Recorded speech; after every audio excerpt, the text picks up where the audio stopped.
God, what is it with this town? Oh, come on!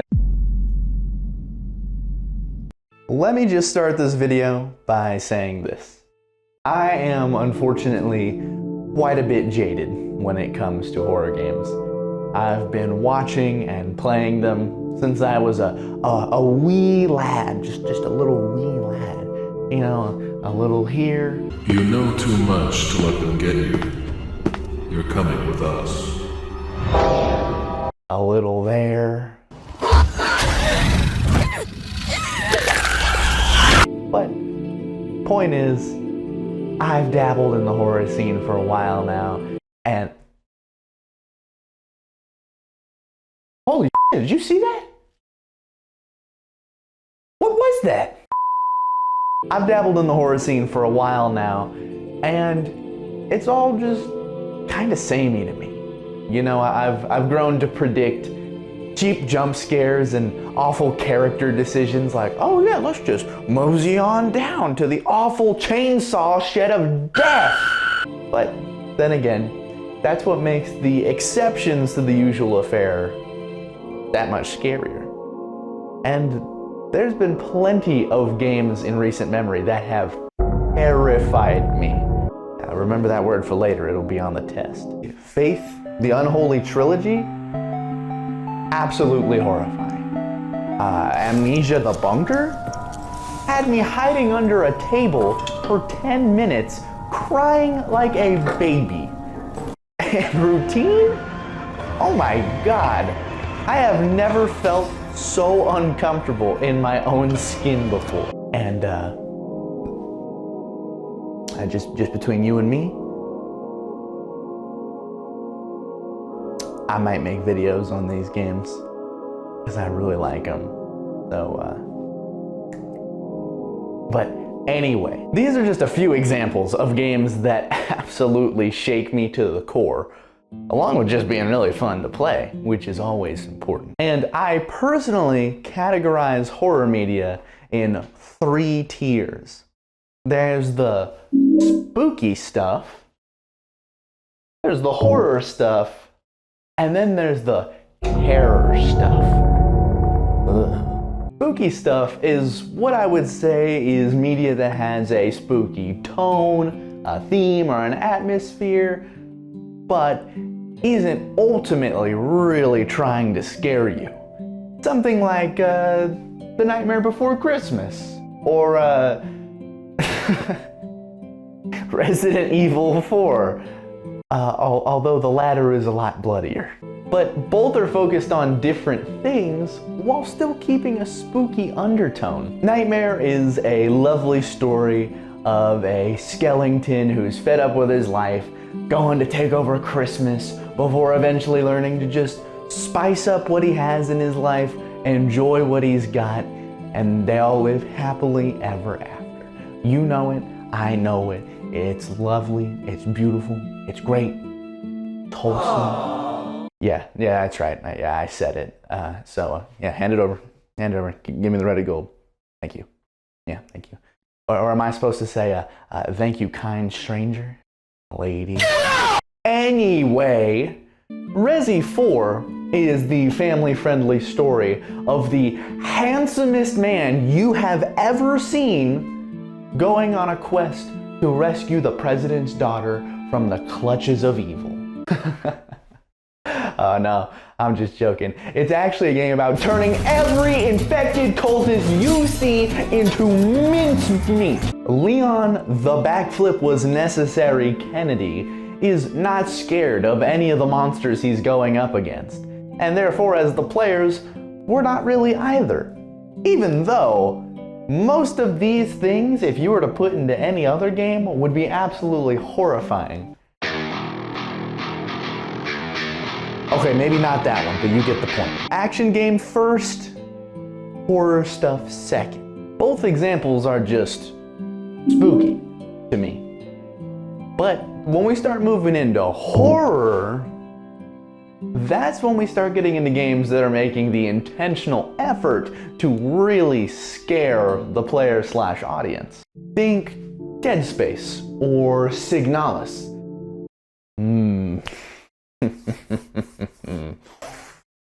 I love these games! Dead Space is much like Resident Evil 4. It was directly inspired by it, after all. And, you know, in the same vein, Isaac Clarke is more than capable of handling some absolutely Lovecraftian horrors in space. But at the same time, he's nowhere near the badassery of Leon the One-Liner Kennedy. Where's everyone going? Bingo? And I mean, have you seen any of the necromorphs from Dead Space? Any of them? Oh my god, dude! Signalis, on the other hand, is much more about the aesthetic and the story. But because the whole game is split into these non-consecutive chunks of time that slowly get more and more corrupted, it makes the game feel like playing through a gorgeous, just the most gorgeous night terror you have ever witnessed. Mwah. Thank you, Rose Engine. But at the end of the day, both games are going to stick with you. But for me, neither really stick with me because of the horror.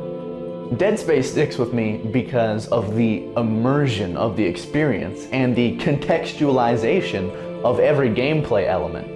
I think that's super cool. I mean, you rarely see games actually do that. So many games like to just hand wave certain mechanics because, well, they don't really need to explain it. It's a video game. There can be video gamey things, but Dead Space explains nearly everything, which I love. And Signalis sticks with me because... Wait a minute. Wait a minute. Wait, I just realized I didn't change the script here. Yeah, I forgot to change this in the script. I accidentally wrote a Sigmalis.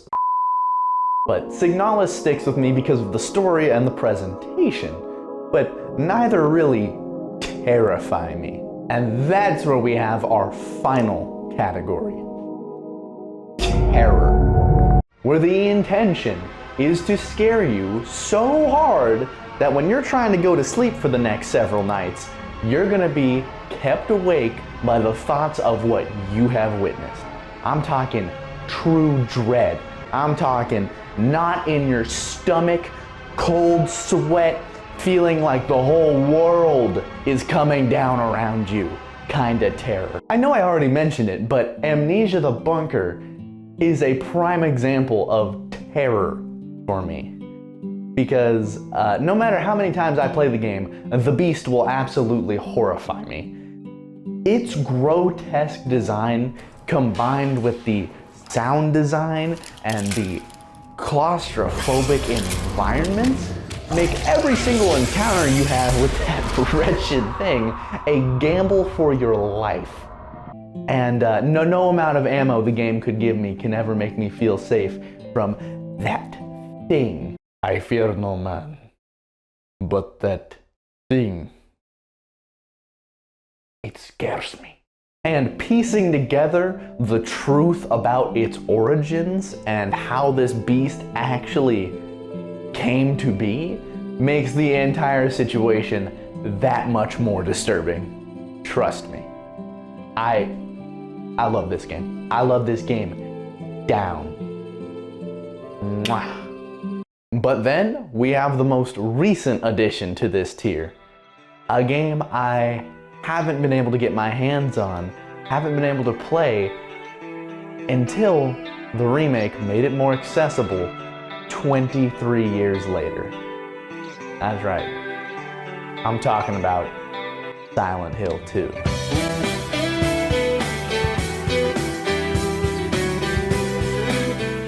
If you're in the horror space, I believe it is genuinely impossible to not know something about Silent Hill 2. It's so iconic in nearly every aspect that to not have picked up on at least an inkling of knowledge about it through cultural osmosis means that you probably stay away from horror as much as possible. You've probably seen this nurse or this little depressed fella who can kind of get down. Or if not them, then definitely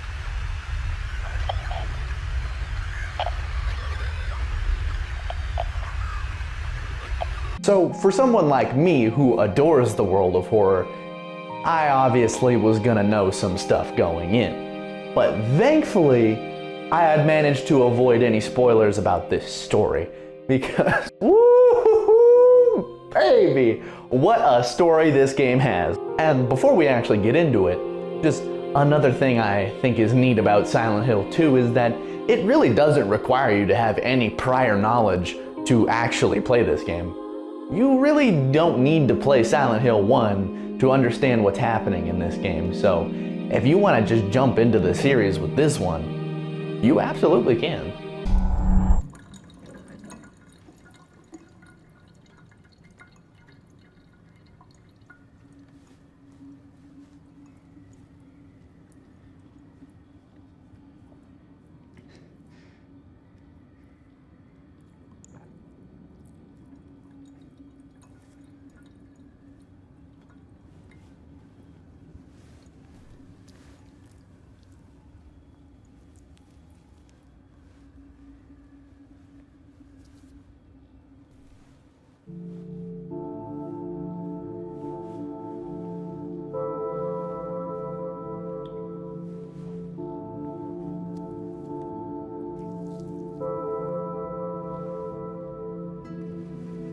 Yeah, looking good, man.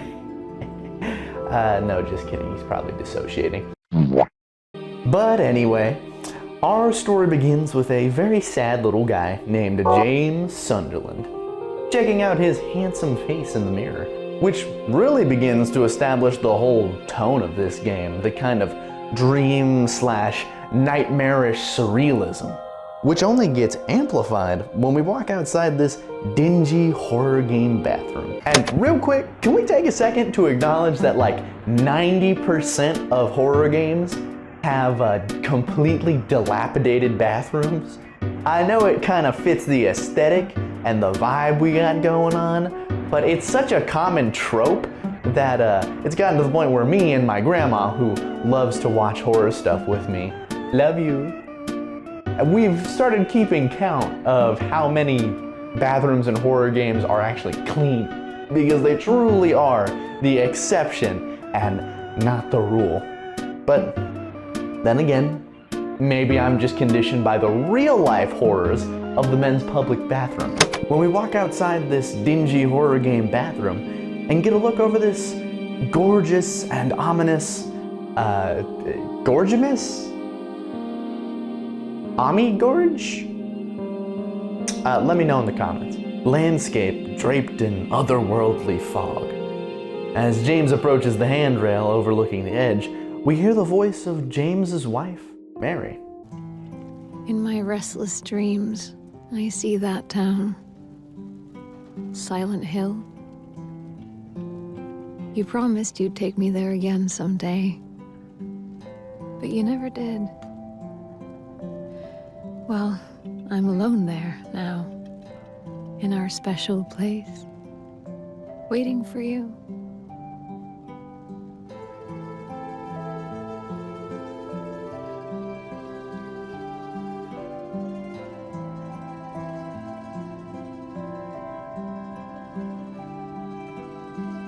I got a letter.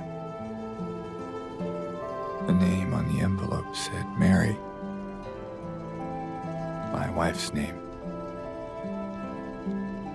It's ridiculous. Couldn't possibly be true. That's what I keep telling myself. Mary died of that damn disease 3 years ago. So then why am I looking for her?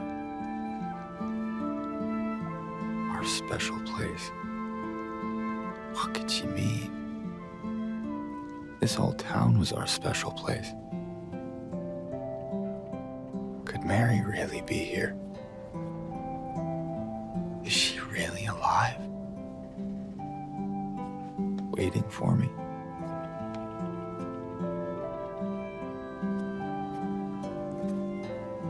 I love this intro. It's melancholic.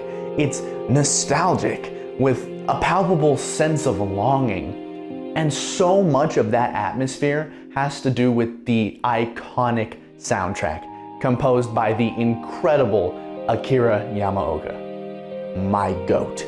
After the cutscene, we step into James's shoes and begin our trek towards Silent Hill. And now is a perfect time to mention that this game looks spectacular. I've seen a lot of good-looking games in recent years, but something about the art direction plus the lighting of this game makes me want to personally kiss every single beautiful person who worked on this game. Mwah. And on our way through the forest, there's this weird red square floating on the water, and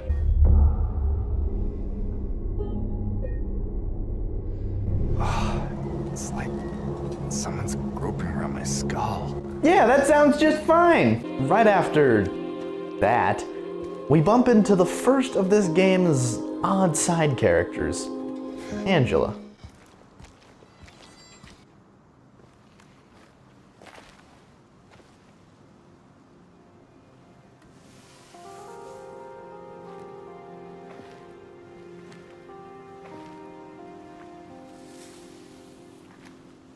Excuse me. I'm sorry. I was just... Hey, it's okay. I didn't mean to scare you. I'm kind of lost. Lost? Yeah, I'm looking for Silent Hill. Is this the right way? Yeah. It's hard to see with this fog, but there's only the one road. You can't miss it. Thanks. But... I think you should stay away. This town, there's something wrong with it. And it's not just the fog either. Is it dangerous? Maybe. It's kind of hard to explain, but I'll be careful. I'm not lying. No, I believe you. It's just... I guess I don't really care if it's dangerous or not. I'm going either way. But why? I'm looking for...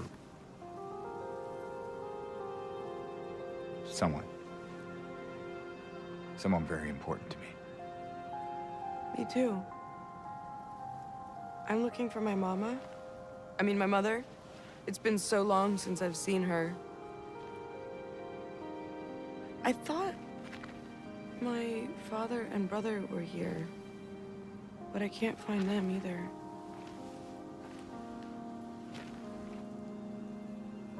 I'm sorry, it's not your problem. No, I hope you find them. Yeah, you too.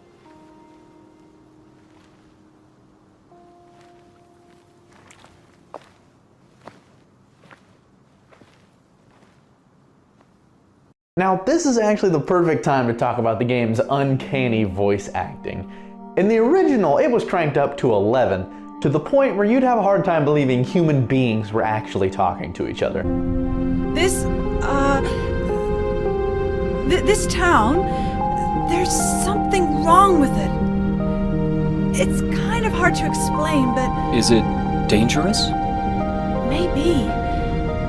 And it's not just the fog either. Okay, It's... I got it. I'll be careful.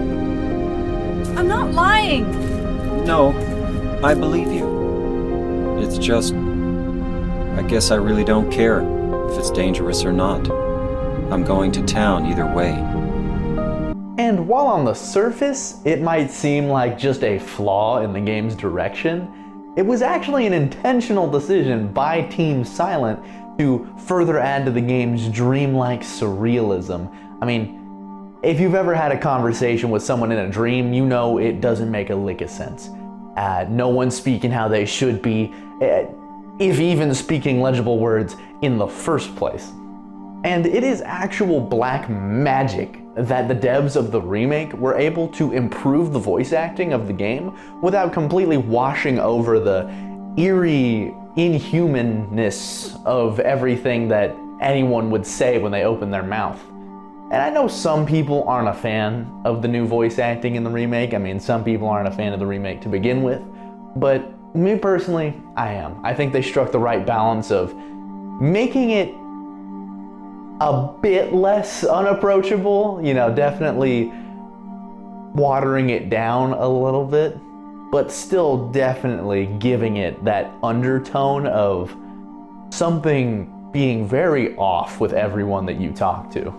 But after that delightful encounter, we trudge on into the town proper, which, you see what I did there? Hey, you see what I did with the town? Get out! All right. But these streets have seen better days for sure. Dilapidated buildings, huge barriers erected for unknown purposes, and some mysterious shambling monsters in the gloom. Oh boy!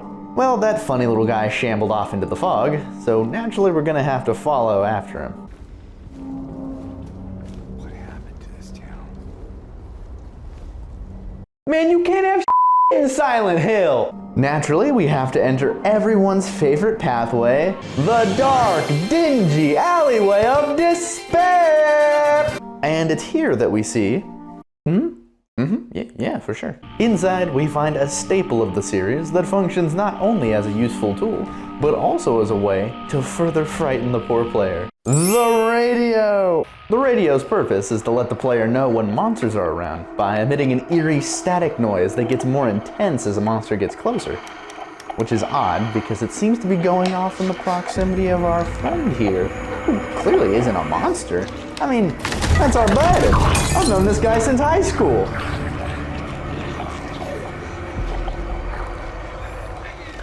Actually, I would love to revoke my membership to this friendship right away, with the help of my better friend, Wooden Plank. With some nice nails in there. Ooh, ow.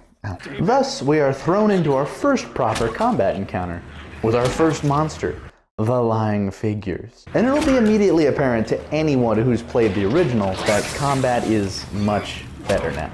Of course, I'm biased because I've only played this game, but I have asked others who have played the original, and they say that while the combat was functional, it really wasn't much more than that. In the remake, it's now possible to dodge enemy attacks, giving the flow of combat a much smoother feel, as James ducks and weaves through enemy attacks, although quite clumsily because this man is not him. James was never meant to be a powerhouse of a character like good old Leon. You know, he can't do this. Or this.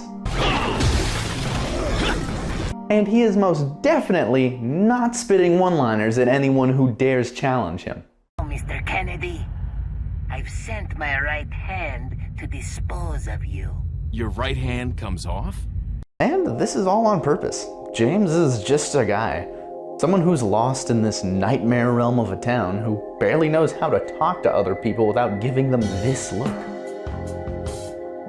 So it could be argued that the combat of the original further reflects this lack of combat prowess, and I agree. It feels awkward to swing a weapon or shoot a gun, all of which is accentuated by the tank controls. However, I do think that it makes encounters feel monotonous after a while, as you just until it dies. Whereas in the remake, combat feels more dynamic, as most enemies will have a variety of different moves with different timings to throw at you, forcing you to rapidly adapt in real time, which I feel is more engaging. Either way, make sure to channel your inner Isaac Clarke and stop those meanies before they potentially get back up. But not too much now. Plus, the impacts of the weapons is obviously much punchier in a game from the big 24.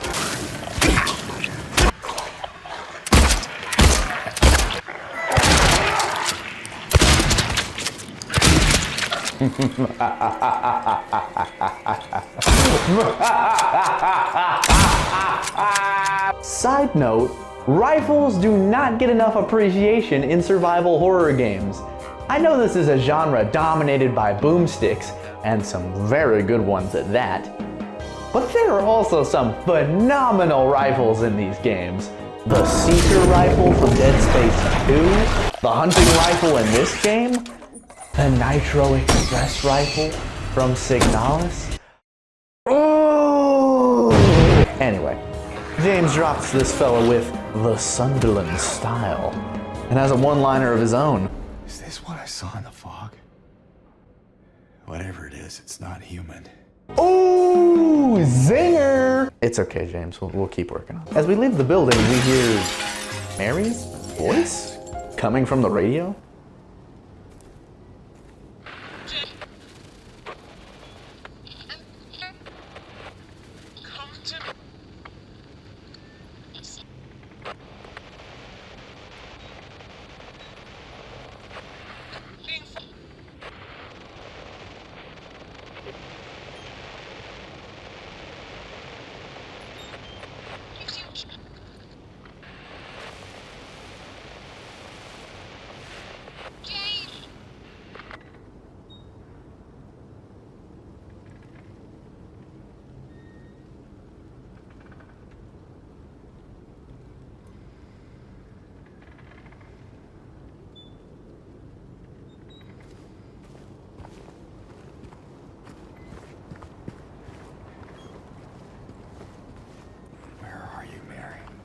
A question for the ages there, James. And next to this nice homeless man covered in strawberry jam, we find a matchbook from Neely's bar, which, without any other leads, is probably where we have to go. Now that the streets are much more opened up, this is where the decision to fight or run away comes into play. At this point in the game, you don't have any ammo to manage, but you do have your health. And right now, there's not a lot of healing items around, so do you risk losing some health to make an area a bit safer, or just ignore the problem altogether and save your health for more important fights? That's up to you. After a bit of exploring the creepy streets, we find Neely's bar, and I gotta say, this place has some dutiful repair crew. I mean, look at this. There was a hole here. It's gone now. Wow. On the counter, there's a note describing a guy who was a little quirky, smashed up the jukebox and got thrown out.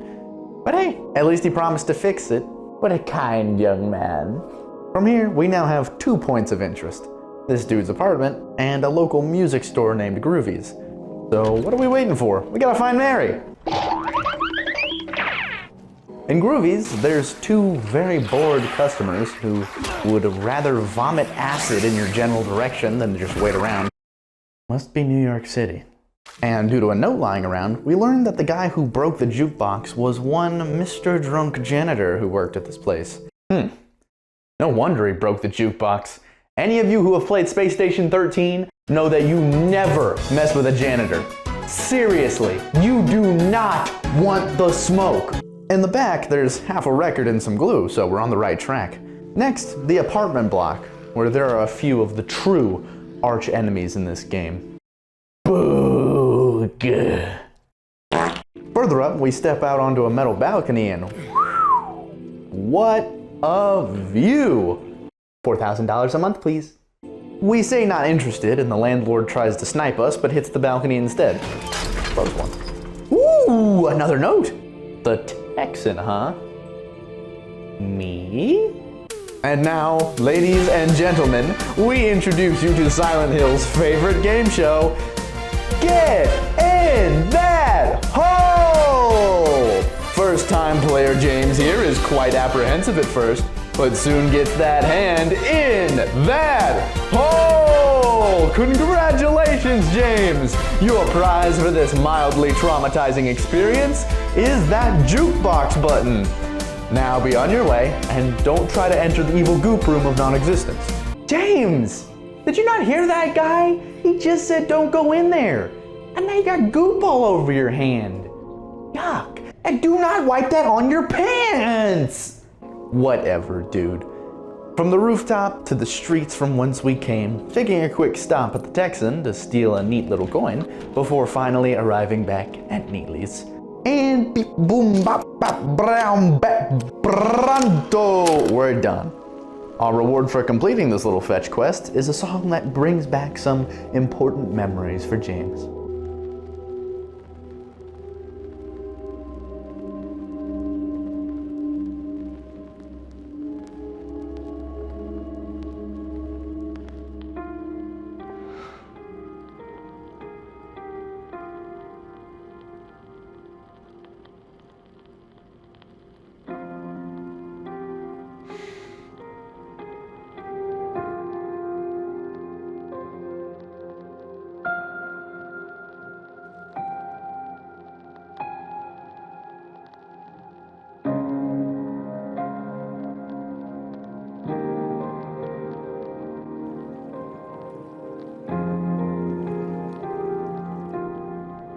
Park on the lake. We spent the whole day there. Just the two of us staring at the water. Oh, that's nice. Oh, Jesus! Well, hey, at least we got a key. A key to that mysterious door back there. Oh boy, oh boy, oh boy, oh boy, oh boy, oh boy, oh boy, oh boy. Now we know that if we're gonna find Mary anywhere, it'll probably be at that park. And after a bit of snooping, we find another note seemingly about the janitor from before and how his car should be out back. Simple enough. How hard can it be to find a greenish blue car in this dreary place? Well, not too hard as it turns out. And is that a goop jacket? Is that a goop jacket? Is that a real goop jacket? Well, you already know we gotta get our hands in that. Ooh, new key and we gotta go, James! We gotta go! Dodge and weave like we practice. We made it. The Woodside Apartments, our next destination.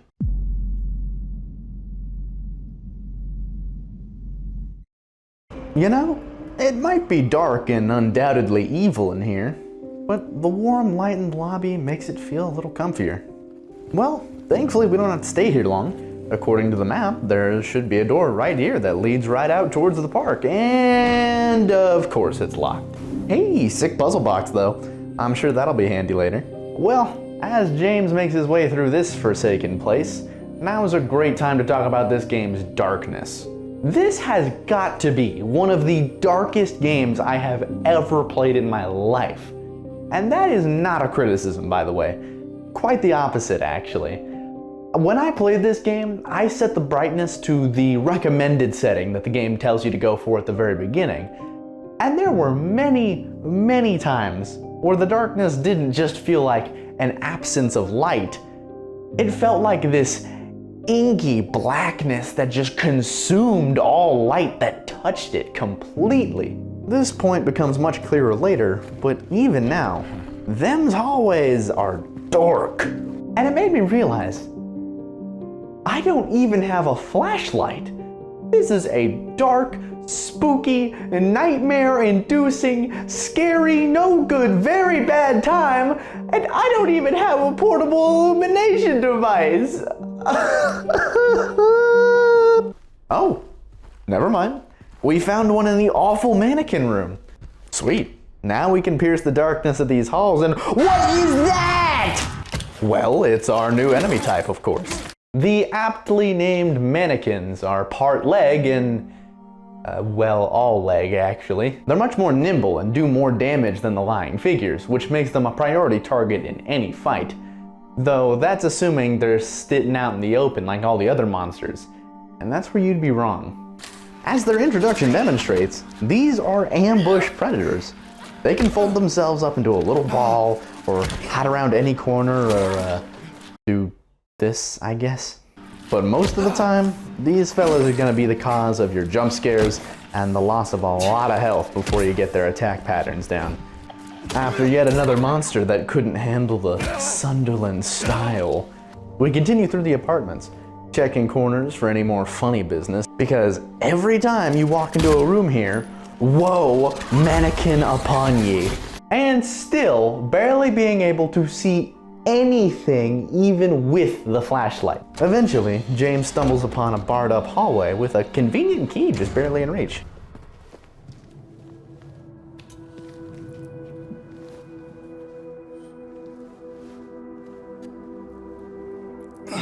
All right, James, stretch those arms and... Ow! My fingies!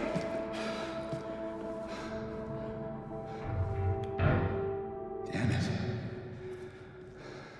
Well, apparently some little girl just exists in this dump and felt the need to unsuccessfully rage bait James.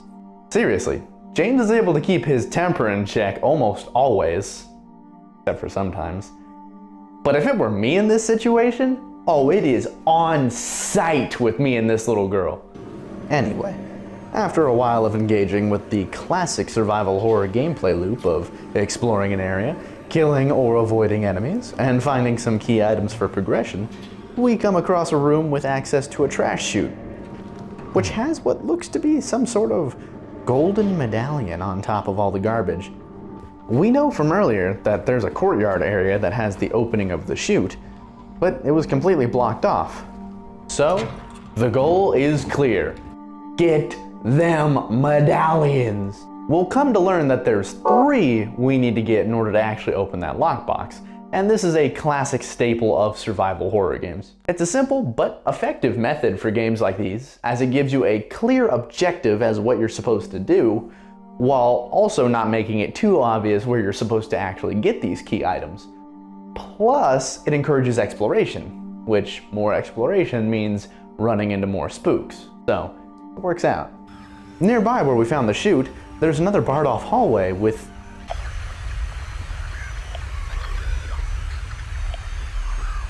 So obviously, we get right on our merry way. You see what I did there? Merry way. And ooh, what's this? Target shopping cart? My favorite! And even better, it has a gun in it? God bless America! This is our first and most versatile gun in the game, the Humble Pistol. Now, if you've played any survival horror game, you know that the pistol is usually not very good at all, and mostly serves as a way to protect yourself from the spooky monsters early game, but quickly fades into irrelevance unless you happen to run out of ammo and all your other, much better guns. While some of that is true for the pistol here in Silent Hill 2, it is much more useful than your typical survival horror pistol. At least in the remake, that is. Part of the reason for that is similar to the recent Resident Evil remakes. You have to aim your gun for a certain amount of time in order to gain full accuracy. Otherwise, it has quite a bit of spread. And in a game where managing your ammo is one of your top priorities, you always want to make sure you're shooting as accurately as possible. But unlike those remakes, and unlike any other gun in this game, the pistol is the only one that allows you to freely move around while aiming and still get full accuracy, making it the de facto mid-range to close-ranged option for most scenarios. Another big part of ranged combat is that here in the remake, where you shoot your enemies actually matters. If you just go for body shots, sure, you'll take them down eventually, and you have a greater chance to not miss and waste your valuable ammo, but you could also take a risk and try shooting a more vulnerable spot, thus still taking out an enemy while preserving more ammo. Headshots are the obvious weak spot of any monsters that, well, actually have them, but are still quite difficult to hit because of how janky and sporadic all the monsters move around in this game. Not to mention, James still isn't him, and doesn't really know how to aim a gun well. His aim sways all over the place, further adding to the intentional awkwardness of combat. So, for example, it takes 4 pistol shots to take out a lying figure if you shoot him in the body, but if you shoot him in the head, it only takes 2. But like I mentioned, it's quite difficult to get those headshots sometimes, so this is where the game actually encourages mixing up how you fight your enemies.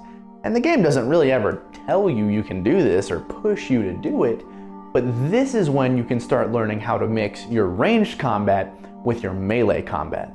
Like how if you shoot an enemy in the leg, that'll stagger them for quite a bit of time, meaning that if you get a headshot and then you're trying to line up that second one, you could shoot them in the leg and then line up another easy headshot.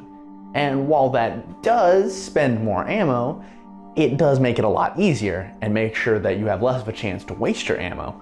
Or better yet, if you're in worse conditions for fighting enemies with ammo, you can shoot them in the head once, shoot them in the leg to stagger them, and then hit them with a melee rushdown to finish them off so you don't have to waste any unnecessary ammo.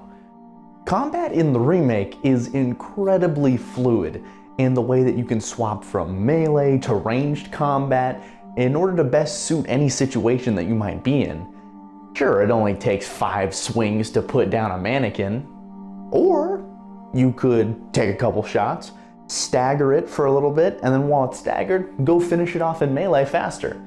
It's up to you. And it's that level of freedom in the combat system that once again makes the remake's combat more engaging. But anywho, more exploring, more fighting, creepy closet that leads to an escape room where we finally get our hands on the first of the medallions. We roll on and open up a shortcut and hear someone throwing up nearby. Well, I think I found the issue. This dead body's expiration date was a week ago. Ooh! That's a knee slapper. So we open the door and find the next of our strange group of characters, Eddie. It wasn't me. I didn't do it. You know, Eddie, anytime I see a guy throwing up into a toilet whose first reaction to seeing another human being is, I didn't do it, I feel like I just gotta believe him. I didn't do it, I swear. Hey, are you okay?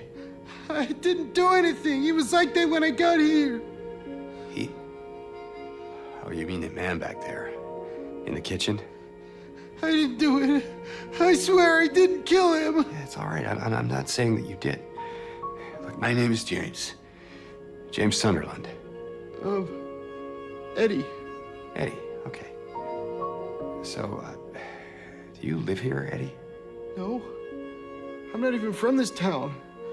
It's just... Something brought you here. Yeah, you could say that. Well, they came at me.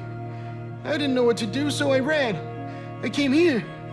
Figured it might be safe, but then I found the guy in the fridge. Easy, deep breaths. Look, this place, it's not safe. These things, this whole town, there's something wrong with it. Do you really think so, James? Might be best if you just get out of here.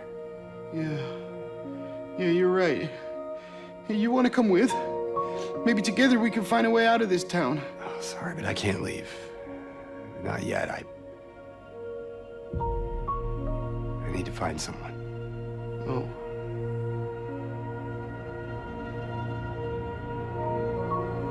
And Eddie, be careful. Yeah, you too.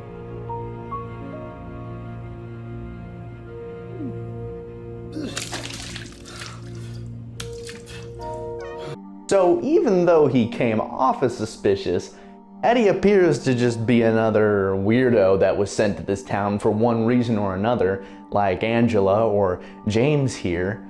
Although, it did seem like, according to what he was saying, he was chased here by someone or something, but we don't really know too much about that right now.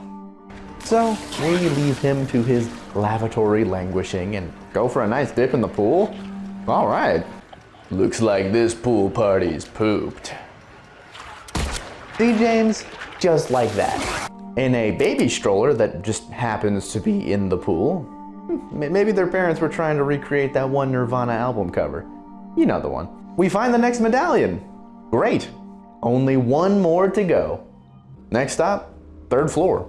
We got mannequins, schizo ramblings, and some fruit juice. No, wait, James, I like that stuff. No. Oh, wait, that's the last medallion. All right, I knew that juice would come in clutch. Now that we finally have all 3, we can slot them into the box according to the story at the top. 3 bright coins in the 5 holes be. First sits the maiden underneath the tree. The wind from behind the maiden doth blow. A beautiful flower alone has to grow. And here comes the man, so sleek and so fine. In the pale moonlight his eyes doth shine. Put everything in its place, and the man doth approach, his blade now revealed. His face disappears behind shining steel. Away from the man doth the maiden flee, towards the flower, away from the tree.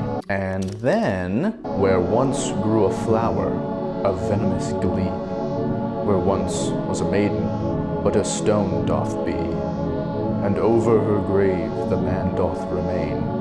His blade never met the vile serpent's vein. Before finally, the beast who its teeth in her flesh doth bore, he who has failed, she who is no more. Now unto you falls a grievous chore.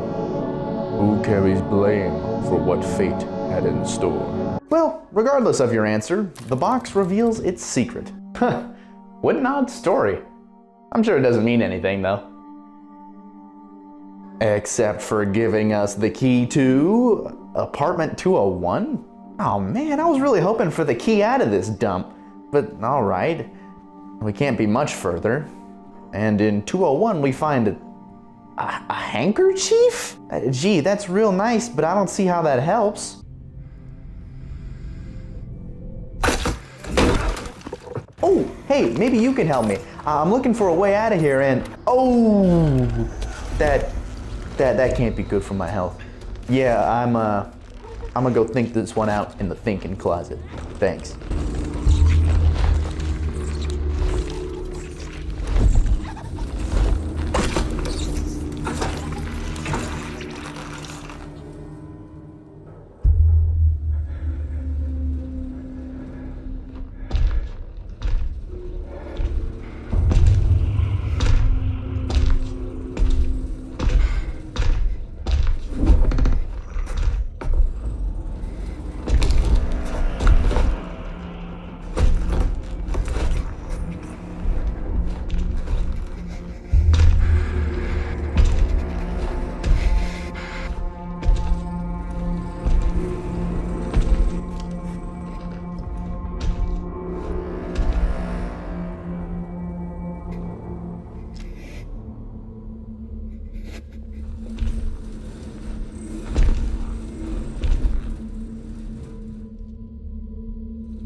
So after getting a fresh pair of underwear, we have some time to collect our thoughts after the thinking closet. So let's see. First off, what was that? Well, that would be series icon, Pyramid Head. In the flesh? Wow! Mr. Pyramid Head, I'm such a big fan. I just wanted to let you know. I'm a big fan of whatever it is you do. Keep up the good work. Chances are, without having ever played or even watched someone play Silent Hill 2, you've probably seen this guy before. It's a horror design that has stood the test of time so well due to how absolutely mortifying it is. The abstract idea of this guy who's pretty jacked, I'm not gonna lie. You know, coming at you with this giant sword is already scary enough. But then on top of that, just to add to the nightmarish surrealism, he has this giant metal pyramid on his head. And it makes for such an iconic look. I love it. I love you, Pyramid Head. Anyway, the only other place to go is through this positively delightful looking door that could really use some WD-40. And it opens up into the gap between two buildings? Oh, hell no, I ain't paying rent anymore. Let's just step to the other side and oh, this place looks marginally worse than the other apartments. Well, fellas, we made it. In all seriousness, though, we've made it to the other world. The rusty hellscape that is another defining factor of Silent Hill 2's art direction and spooks. Here in this place, we'll encounter many great things like alternate versions of the monsters you're used to fighting, crappy walls, tetanus, a clock puzzle, and so much more. This nightmare version of the apartments is much the same as the normal apartments, at least in a gameplay sense. You gotta go around, find 3 key items to then open up other rooms that have more key items. Good stuff. Except this version of the apartments has Angela. Hey, long time no see. You taking a nap? Oh, it's you. Yeah. I'm James. Angela. Angela. Okay. Look, I'm not sure what you're planning, but there's always another way. Really? What's the point? It's easier just to run. Maybe it's all we deserve. We? Me. You. We're all the same. I'm not like you.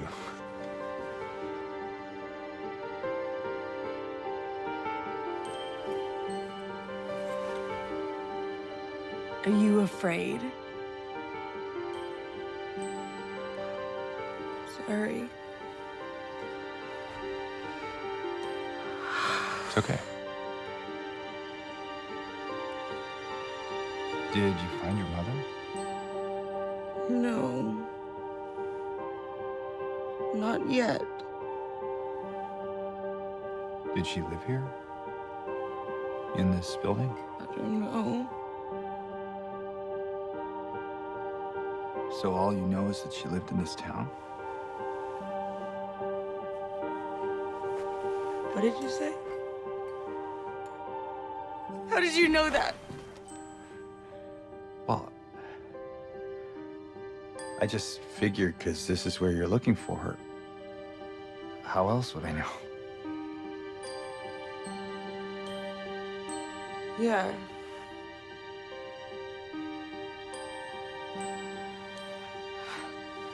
Sorry.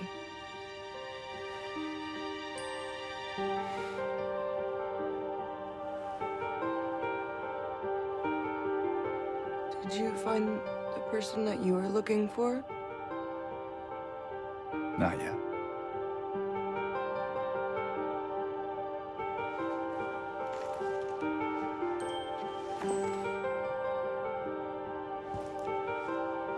Her name's Mary.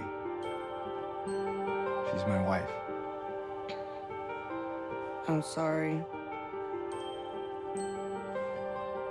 Oh, it's okay. I don't know why I think she's here. She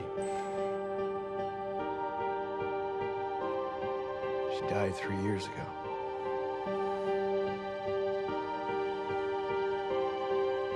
She's dead? Oh, don't worry, I'm not crazy. At least I don't think so. I have to find my mama.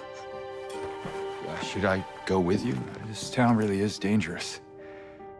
Now I know what you meant back there in the cemetery. No, it's okay. Besides, I'd just slow you down. What about that?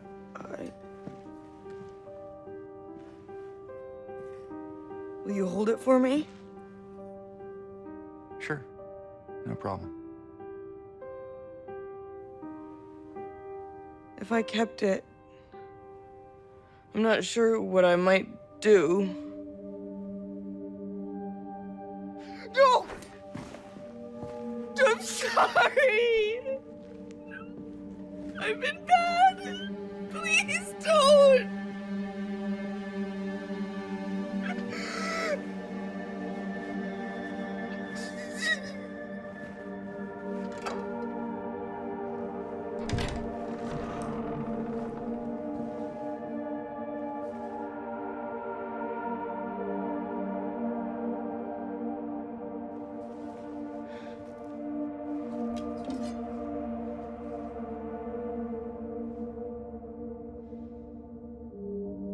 All right. Sick knife, I guess. Ooh, and an even sicker key, which we just used to open up another area. Oh man, I was kind of hoping that would be like the key, you know? I mean, it even had a cool name. The Key of Resilience? Come on, you can't tell me that name does not signify the key. Anywho, one moth room, another game of Get in That Hole! Featuring Green Goo this time. And one more hand for the clock later, we can finally enter the last door in the area. Oh, it's time to fight the big guy. Except it actually isn't. You'll find out pretty quickly that Pyramid Head here can't be hurt by anything you throw at him.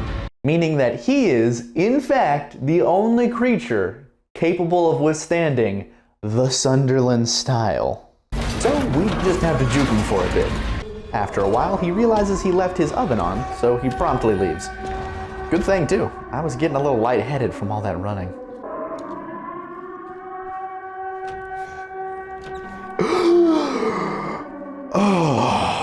Oh man! I never thought we'd get to see the normal town again. I was honestly so relieved when I stepped out of those doors for the first time. Being in the other world for so long really does make you miss even these eerie streets. Well, now we can get headed towards the garden.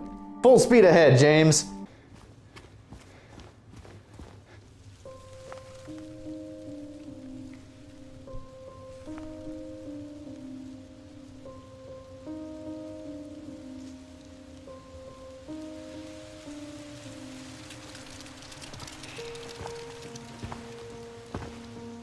Hey, it was you, wasn't it?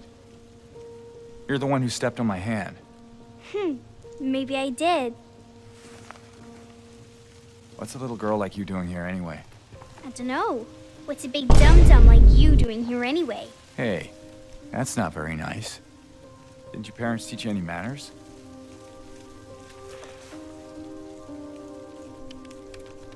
What you got there? None of your business. You didn't love Mary anyway. Huh? What? Hey, wait! How do you know her name? After another encounter with that child, James finds himself at the gardens. And this area is so serene after the torment we were put through in the Otherworld apartments.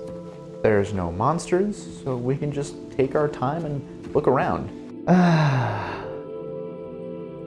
But enough of that! We have a Mary to find! And on the nearby pier, we see someone. But could that be?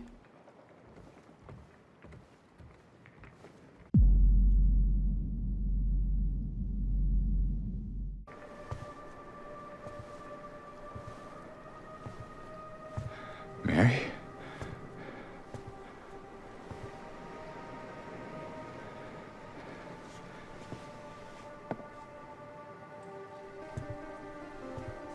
No.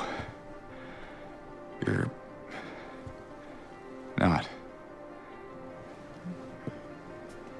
Do I look like your girlfriend? No, my late wife. I can't believe it. Your face, your voice, you could be... My name is Maria. I don't look like a ghost, do I? See? Warm. Sorry, I got confused. Hey. Where are you going? I need to find Mary. Didn't you say she died? Oh. Yeah. 3 years ago. It's just... I got a letter from her. A letter? I know how it sounds. I don't... Hey. It's okay. So, what did the letter say?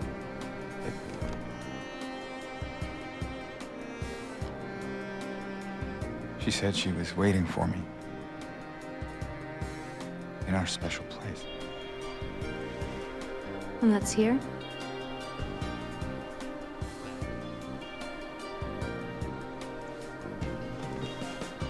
Anyway, I haven't seen her.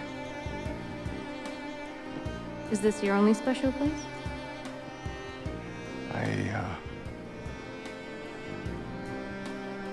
I don't know anymore. There was something. I can't quite. Hey!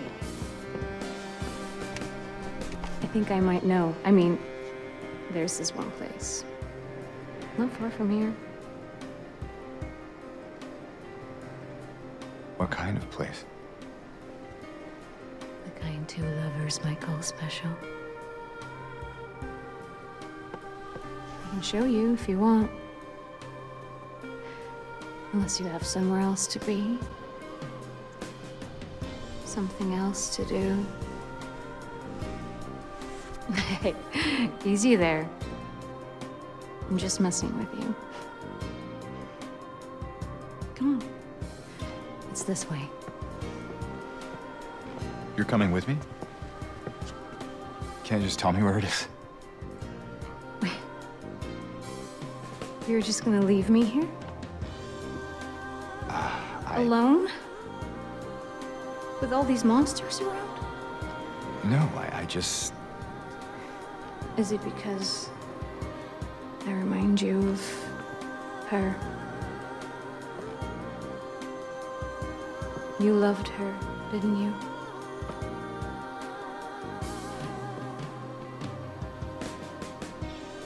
Didn't you? All right, just... Come on. So it's okay. Yeah.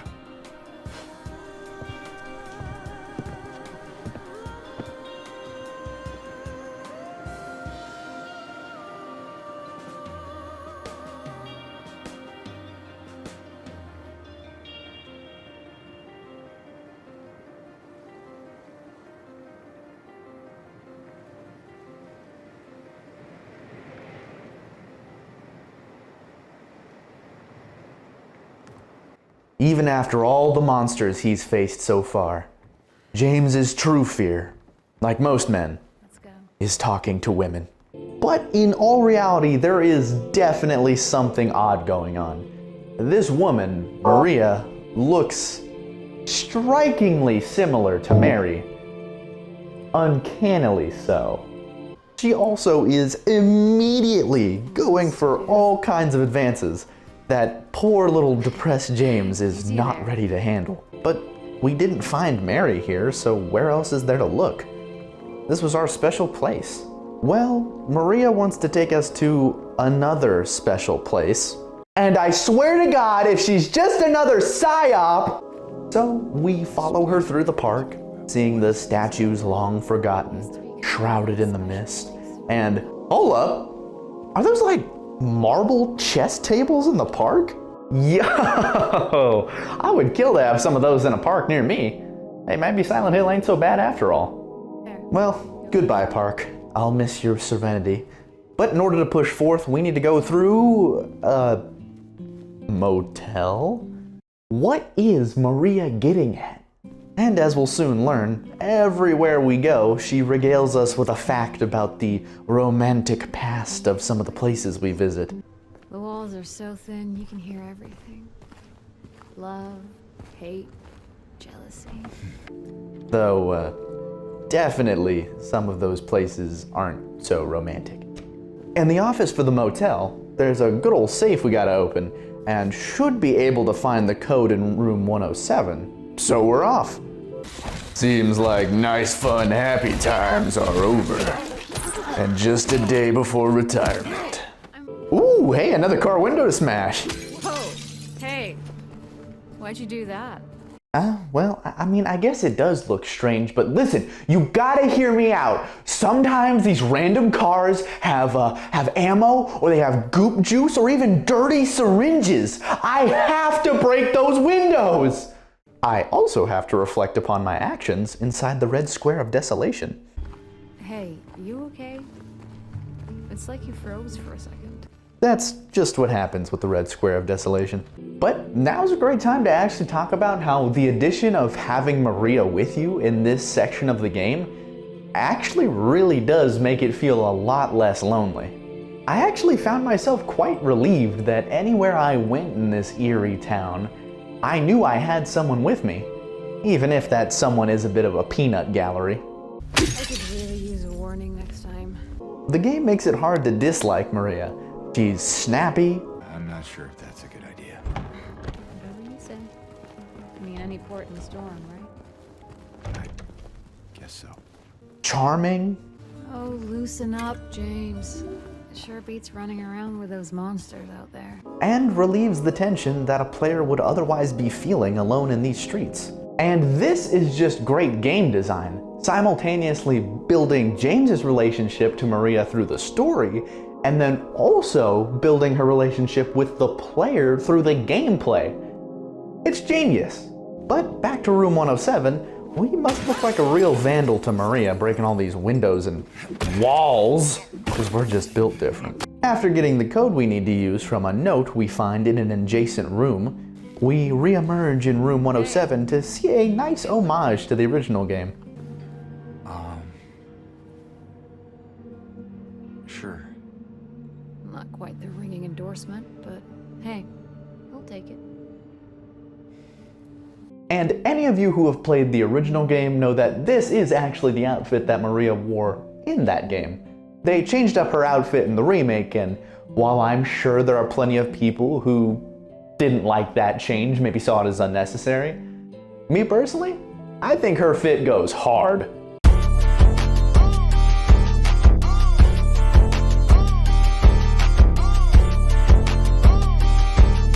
But bada bing, bada boom, we get that safe open, get a key to the gate leading out, and Yay! yay indeed, Maria. Yay indeed. Across the street, there's a strange house that gives Maria the creeps. And it allows us to see, just for a few seconds, that Maria's mask of positivity slips. Is everything all right? Yeah, it's just... This place just gives me the creeps. I'm not sure why. You ever been inside? I'm not sure. It does feel familiar somehow. Like a bad memory. It's nothing, really. Not long after, we get into another suspicious conversation with Maria down the road. 3 years.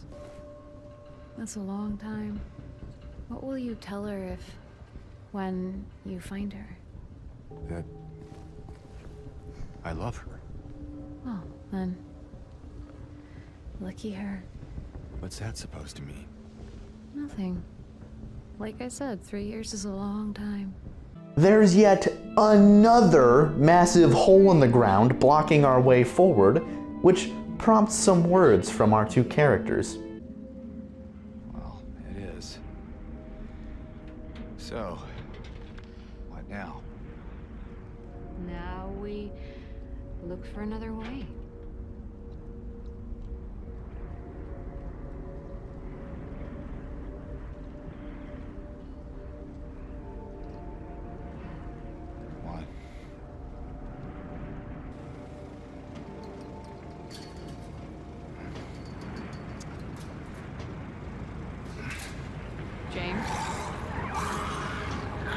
Come on, James, use that Sunderland strength!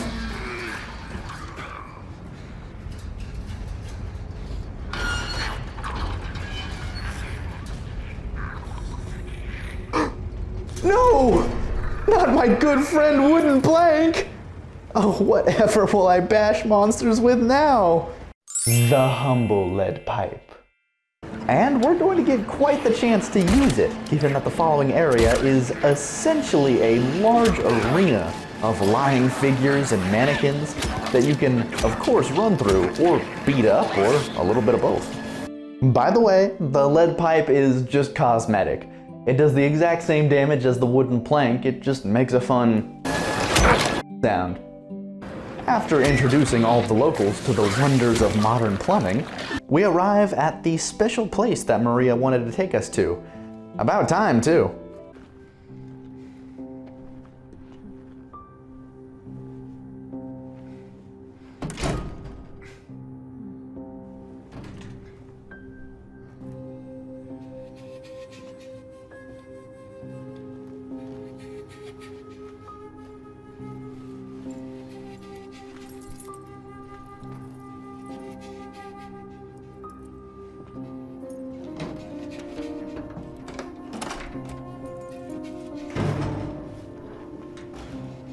She really just wanted to flex on James that she had that key. Bro. Maria goes ahead and we're left to look around another dingy, dark room. This is the special place? Maybe a special place to buy some gas station pills. We keep moving forward and, Maria?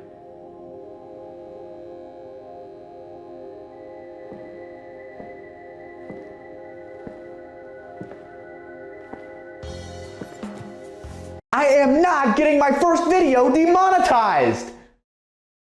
All's good though. Maria just once again felt the need to be flirtatious with this funny little fella. Which he is rightfully confused about. Don't be silly. Just have to go through and out the front.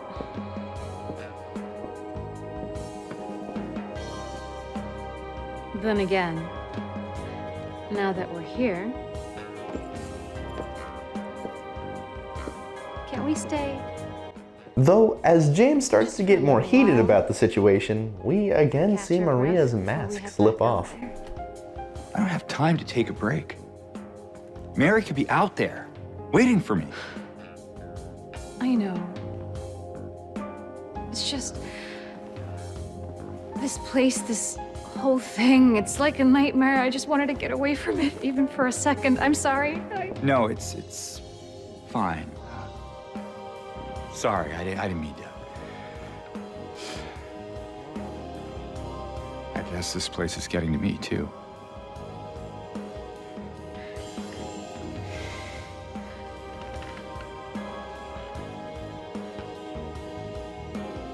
Am I crazy?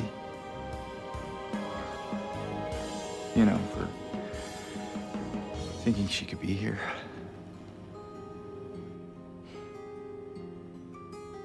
Crazy is one word for it, I guess. I can think of another. What's that? Hopeful. Well, that's a nicer way of putting it.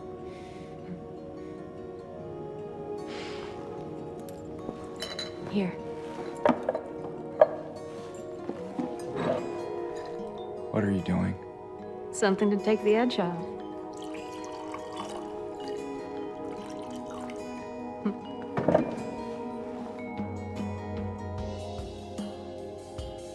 No? You sure?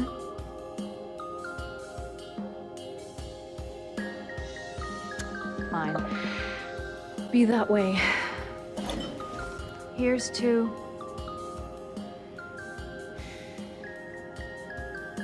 hope, undying.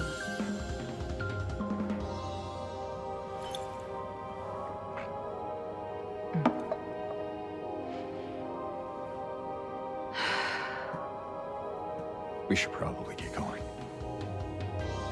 Fine.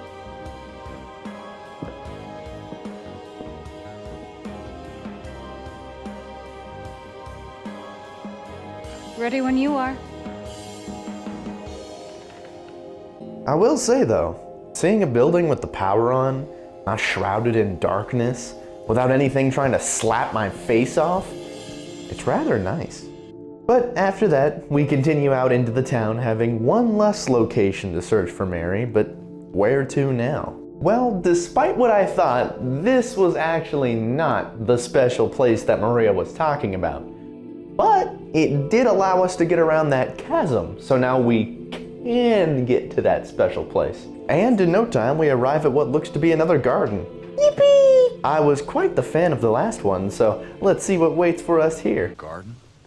There's a bit more to it than that. Yeah, come on, James. It could be a Mary garden. A garden prominently featuring Mary. If you say so. I don't think I've been here before. Come on. She's just around the corner. She? Oh my god. Could it really be?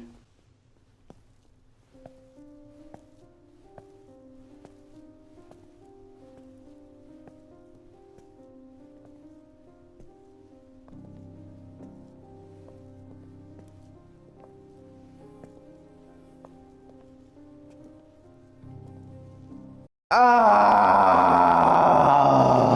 That's not Mary! That's just some crusty ass statue! Who is she? There's a story told around these parts. Kind of a local legend. It tells of a woman who was cast out, sentenced to die on an island out on the lake. There was a man in town who fell madly in love with her.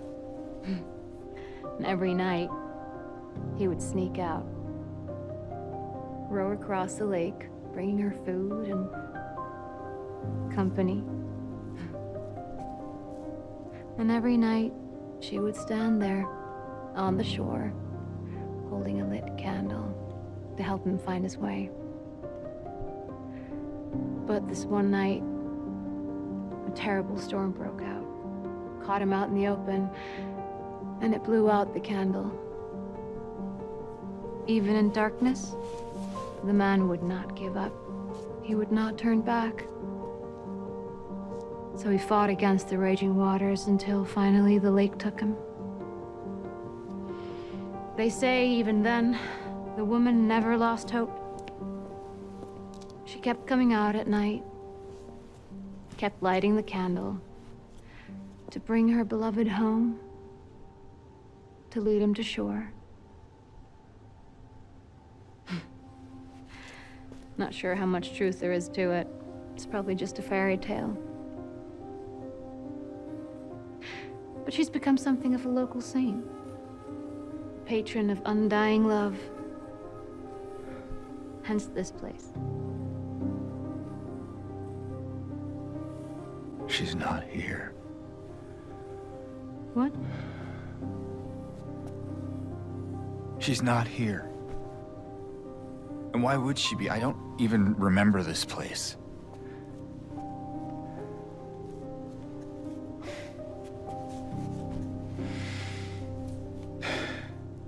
This was a mistake.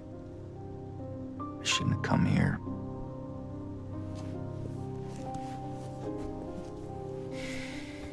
Hey.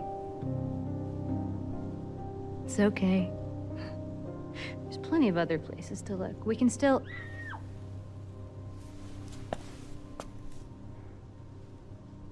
Come on.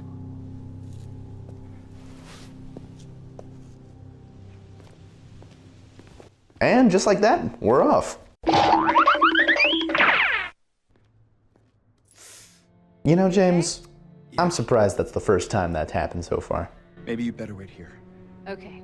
Not much of a movie fan anyway.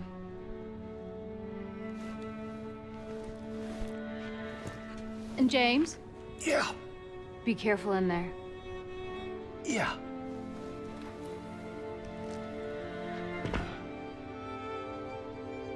Now inside the theater, we can hear two familiar voices.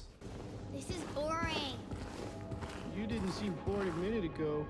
Screwed set up, didn't you? You should have seen your face. I told you. It was this big rat. It jumped right at me from under the seat. You would have screamed too if you saw it. Gutless fatso. Hey, what do you have to say that for? Anyway, why are you still here? Did you hear that too? Well, let's see what we got here.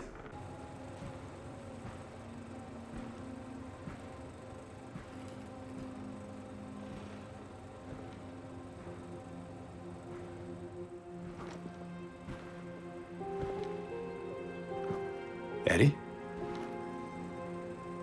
Oh. You're, James. We met back at the apartment building. Yeah, I remember.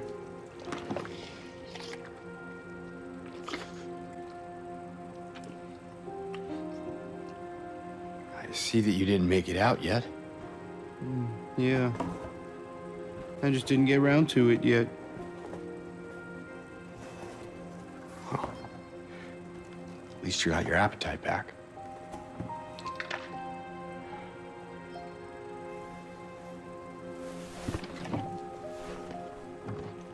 Are you alone here, Eddie?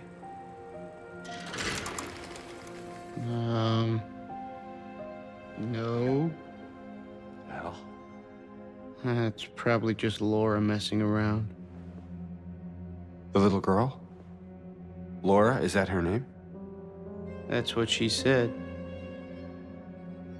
I'm gonna go look for her. You coming? Now you want me to come with you? Never mind.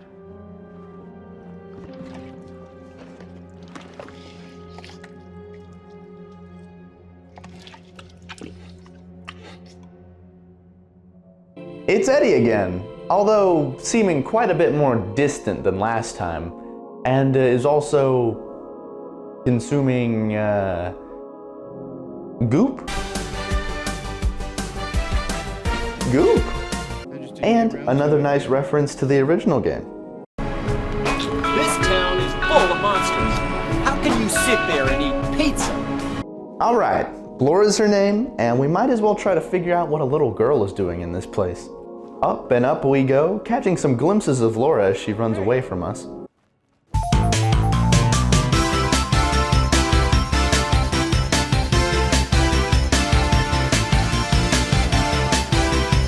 All the way out of the theater and to where Maria was waiting.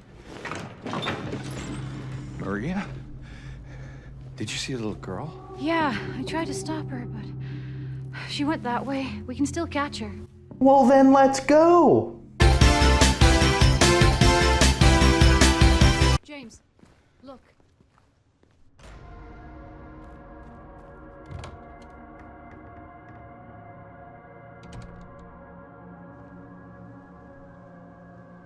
Oh, is that an evil-ass hospital?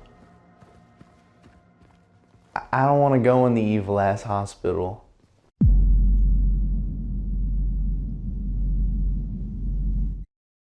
I guess we have to.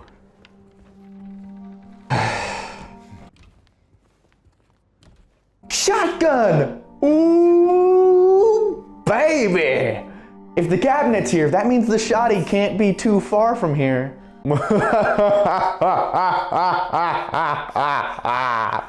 Is that a gun cabinet?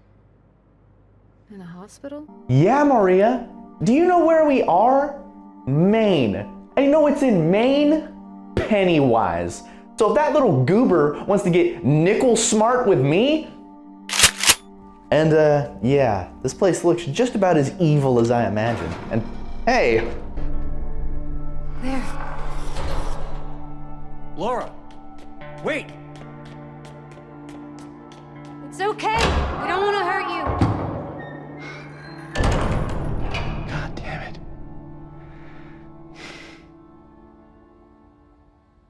Why would would she run from us? I don't think she likes me very much. She can't handle the Sunderland style. After looking around for a bit and opening up a cabinet, we get a key to the... Second floor?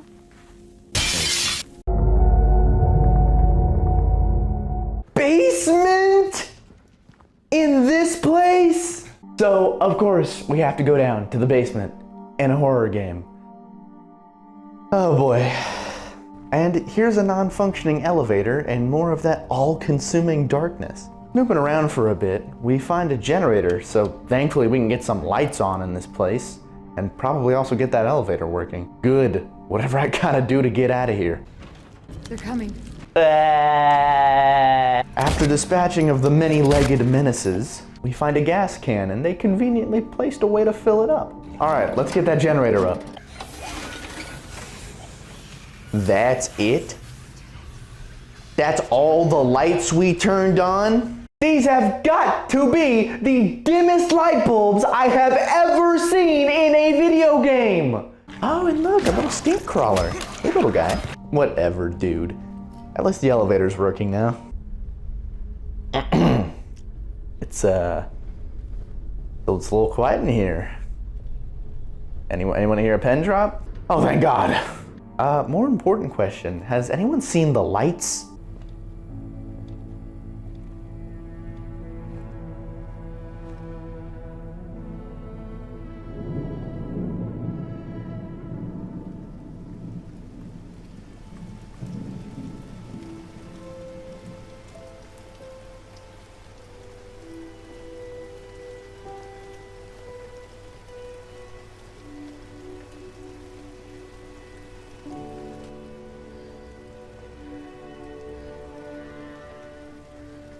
Maria?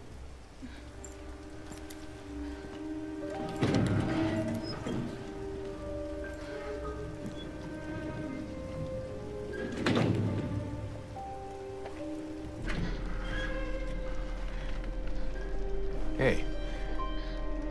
You okay? I'm sorry. That's fine. What's going on? Are you hurt? It's nothing. Probably just a hangover.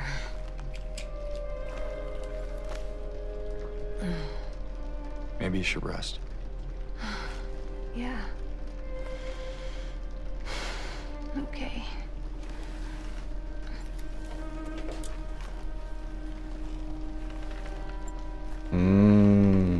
Maggot-filled mattress. So comfy. I'm gonna go look for Laura. I'll be back as soon as I can. James?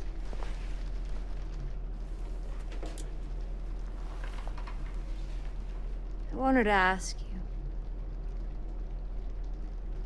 What if you can't find Mary? What will you do?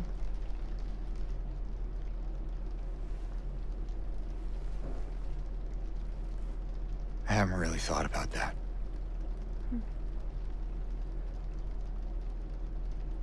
Get back soon, okay? And with that, we are unfortunately now alone to navigate the hospital. And out of the shadows comes our next enemy type, the Bubblehead Nurses.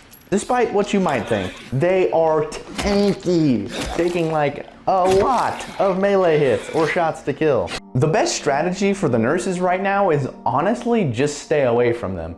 Unless your aim is on point, in which case it still takes 4 headshots to take down 1.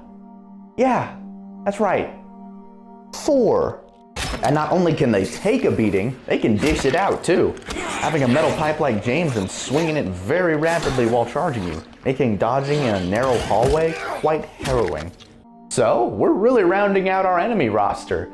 We got the Spastic Zoner, we got the Mix-Up Rushdown, and now we have the Grappler Tank. Huh, who needs hero shooters? We got Silent Hill too. And now that that's handled, we can talk about the hospital itself.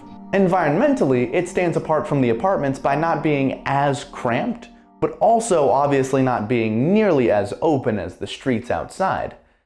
But it still does have a lot of corners, being a building, meaning that mannequins are still a high priority threat given that they can be around any doorway. So keep your guard up. And as for the little story of this area, well, the notes we find in the hospital are quite disturbing. They're about a group of a couple patients that the hospital director believes to be sick in some way that no one has ever seen. And let me just tell you right now, that little plot point gets a lot more disturbing later, so hang tight. But after searching around the second floor for a bit, we finally find it in a locker room. The shotgun!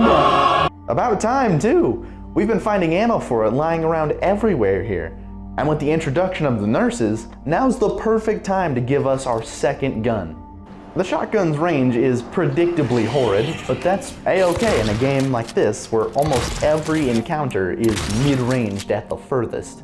The hospital's architecture also is favorable towards the shotgun. With all of its tight corners and dark spaces, if something comes shambling for you out of the dark, you could just blow it away like your very own boogeyman blaster. Because the damage on the gun is immaculate, so long as you are very close to anything you might want to delete, it will one-shot any of the enemies we've encountered so far. Lying figures? Anywhere on the body. Mannequins too. So if you turn a corner and you see something you don't like, you can just boom! But most importantly, it can one-shot nurses in the head point blank, which can save you a lot of pistol ammo and a lot of health trying to dance around them and fight them normally. So I heavily recommend saving up your shells for the nurses to take them out easier, but hey, if you want to save them for bosses, or if you want to just blow smaller enemies away with a single shot, it's always fun. Anywho, with that stashed away somewhere in James's coat, we find just a nice fun hole in the wall. But unfortunately, not the game show type. And claustrophobia warning, cause we are sliding way down this hole and getting stuck in the way too small space. Thankfully, we slid down to a hole in the wall that just happens to be blocked by a cabinet.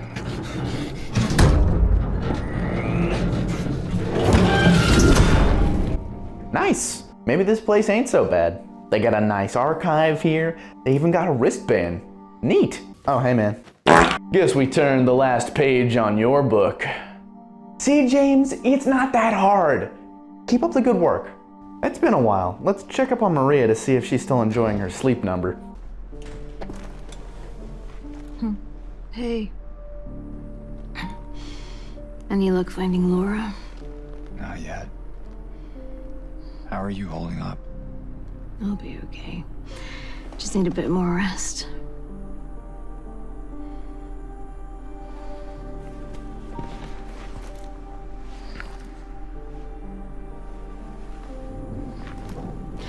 James. Thanks for checking up on me. It's very sweet of you. Yeah. Get some rest. I'll be back soon.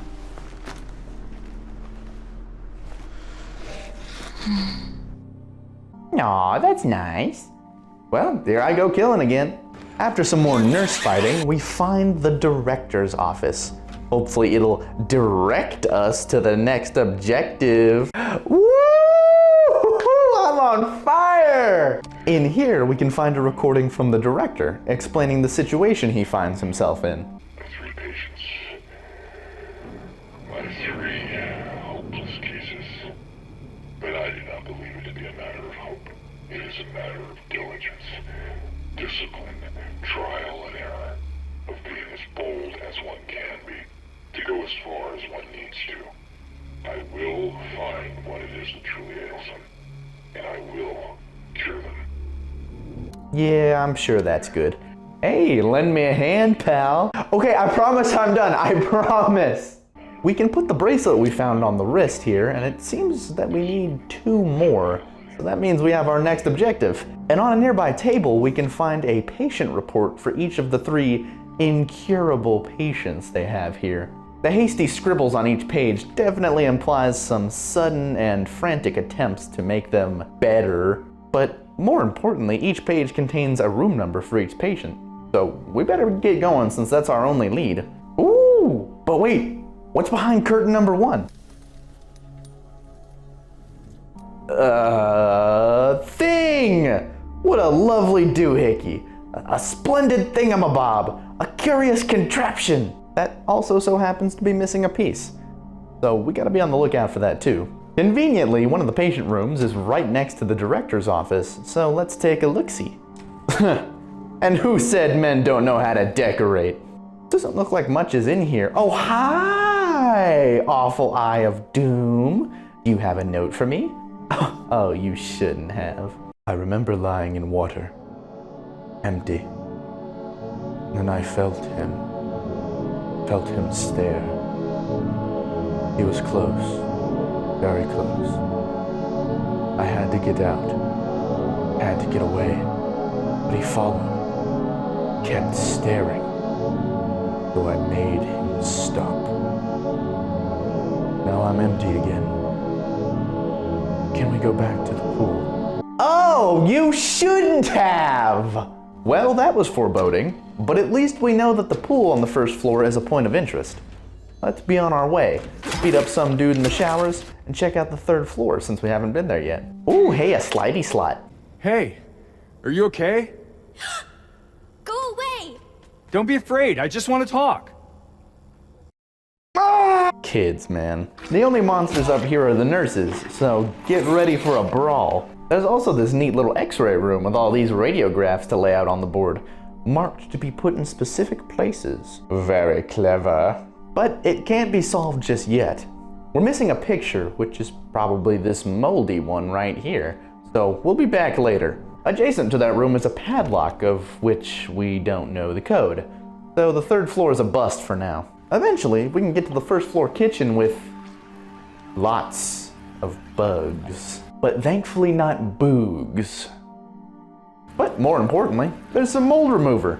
Nice! Let's spray down that radiograph and we're good to go. Just a little further on, there's another kitchen with a green goop hole! It's time for another round of... No, unfortunately not. This one is too narrow and too deep for James's big, strong muscles. So mark that down too. There's also a notebook that someone spilled so much tomato sauce on. It tells of how one of the patients left the pool area to try and run to the garden and cut himself up real bad in the process, so hope the guy's alright. Well, there's a convenient window right here that leads to the garden, and by extension, the pool. Were these the orderlies you sent to sedate that patient? No wonder he tried to escape. But anyway, it's finally time for a swim. I think you've earned it, James. And,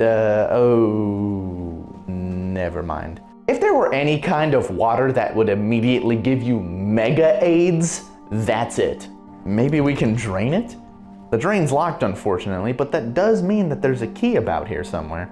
Right nearby, there's a medical tube, however. And you know what that means. Tube needle time! And where does the tube needle go? That's right! The green goop hole! Yeah, get that in there. And what did we get?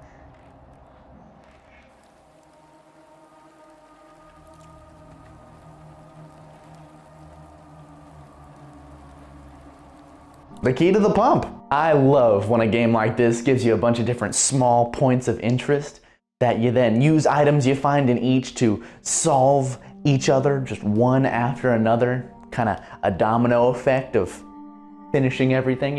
It's so satisfying. But let's drain that Mega Aid juice pronto.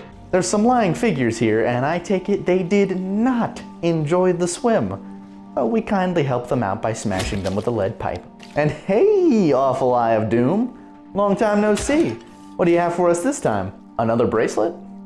Lovely. Now with the clean radiograph, slam that there, which gives us the code to the door right across the hallway, which gives us the last bracelet. Awesome. back to the director's office and smack them Johns on that wrist. Using the context we've been given through the various notes, we have to place the bracelets in the order of the patients and then line them up to where all the clean numbers are aligned, and boom!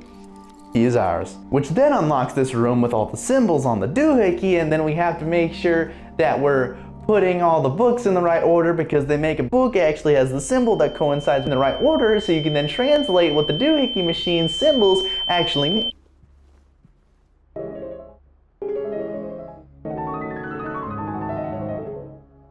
And there we have it, a key to the rooftop, which is the last place that we can look. So if Laura's not here, I don't know where to go from here. Ah, the night air. With a nice sprinkle too. I kind of want to stay up here for a bit. It's a vibe. And what do we have in this little room? A dissociated note. Great. Well, Maria, Laura ain't here. Let's just go. Up! Oh my, Laura, you've grown quite a bit.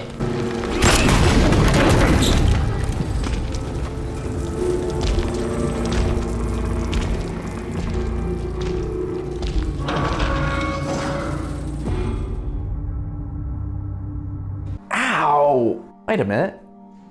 We're on the other side of the third floor that we couldn't access before. Oh, thanks, Mr. Pyramid Head. You're a real G. I suppose that means the search for Laura is back on. However, there is a suspicious amount of healing supplies and ammo here. Ah, lit hallway. You must be the way to go.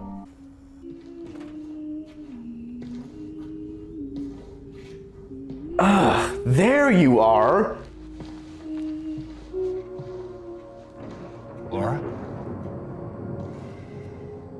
How do you know my name? Eddie told me. That big, fat blabbermouth. Laura, why do you keep running away from me? And how do you know about Mary? I just do. What's the big deal? Why can't you just tell me? You gonna yell at me if I don't? No. I won't. Please, just... I need to know. Mary's my friend. We met at the hospital last year. Stop lying! Laura, I'm sorry. Fine! Don't believe me! See if I care! Hey! Let go! I'm sorry, Laura, but I can't let you just run around this place. You might get hurt. Hurt by what? Look, just stay with me, okay? This is no place for a kid. Fine. But there's something I gotta get. Laura, It's important. what is it? A letter. For Mary. What? I hid it. In there.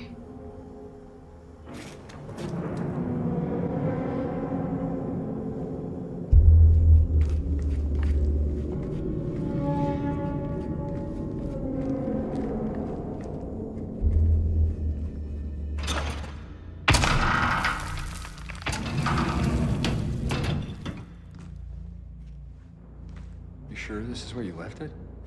It's in the back. Behind an old pipe. Okay, wait here. Laura? Haha! Open the door, Laura. Why should I? I'm a liar, right? Want me to open it? Huh? Do ya? Laura, open this door right now. What's the magic word? Laura! Nope, that's not it. I guess I won't open it. Get me out of here, you rat! In your dreams, fart face. Please open the door. There's something in here. There there is. A big lying fart face. See a fart face? Laura! Oh, it is on sight, Laura!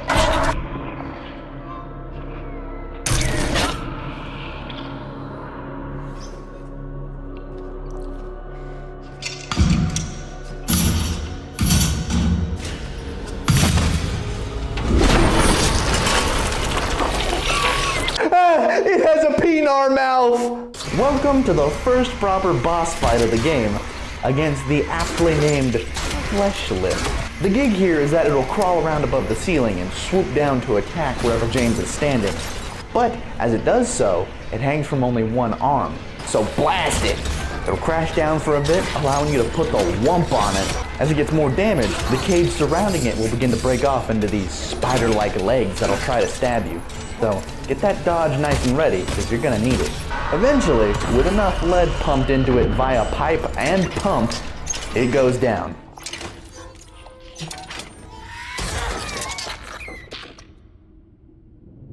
It's a tense and exhilarating encounter to cap off an excellent long segment of the game. Plus, it's also another stellar, nightmarish design, so I love it. Let's just cover that up. Whew. Glad that's over. What the? Ah!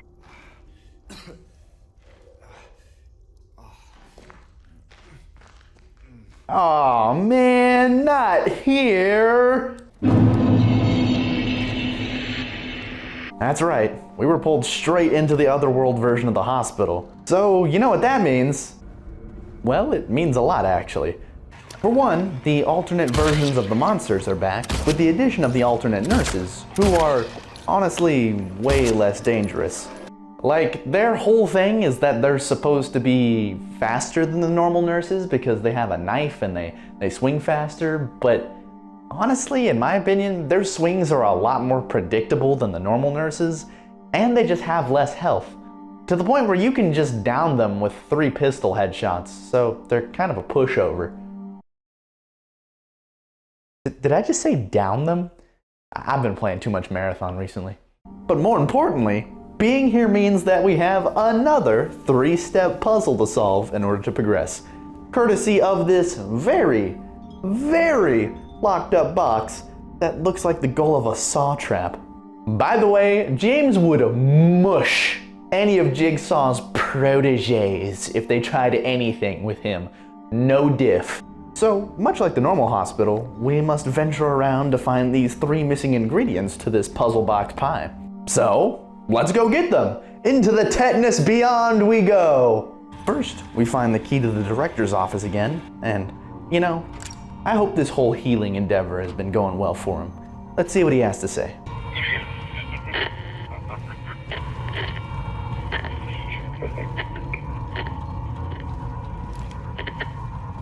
He sounds like he's having a great time. But we have a ladder in here now, and what do we have up here? You know,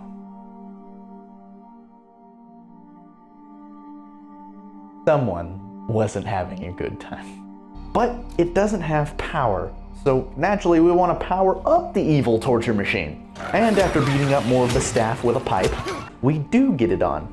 And it conveniently burns a code into the surface of the thing. So that's 1 ingredient down. A bit later we find, oh, hey buddy. Instrument of force, huh? Uh-oh, so we can move his arms? Maybe we can pose him like he's on a roller coaster. Turn that frown upside down. No, that's the wrong direction. And oh, there it goes. We just lopped off his arm. Ooh, nice crusty ball there, buddy. Keep it nice and open. We'll find you some eye drops soon. More nurses, more mannequins, more wumpin'. We get a key of bliss. Kind of a weird looking key though.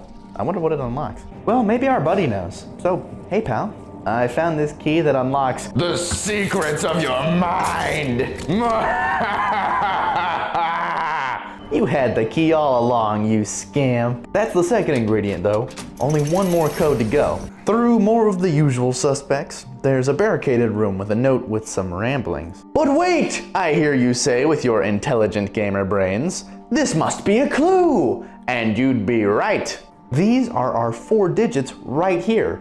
1 year they've been watching me, however many pills we can find around, the hour hand on a clock, and how many times the light falls, all of which can be found in the nearby vicinity. The clock is especially not looking too good. The hand's all bent up and, oh hey buddy, you just happy to see me? Not happy to see the number 2 though, probably his ex. And the clock is so upset that it spawns a whole bunch of goons to get us. But with that wrapped up, our last code is 1622. Let's get that box open. Oh boy, I can't wait! Is it gonna be like Pulp Fiction, where we open it and there's some majestic golden glow coming out? Or, maybe it'll be some dark item of significance to James and his past and why he's here. Okay, come on, let's see what it is.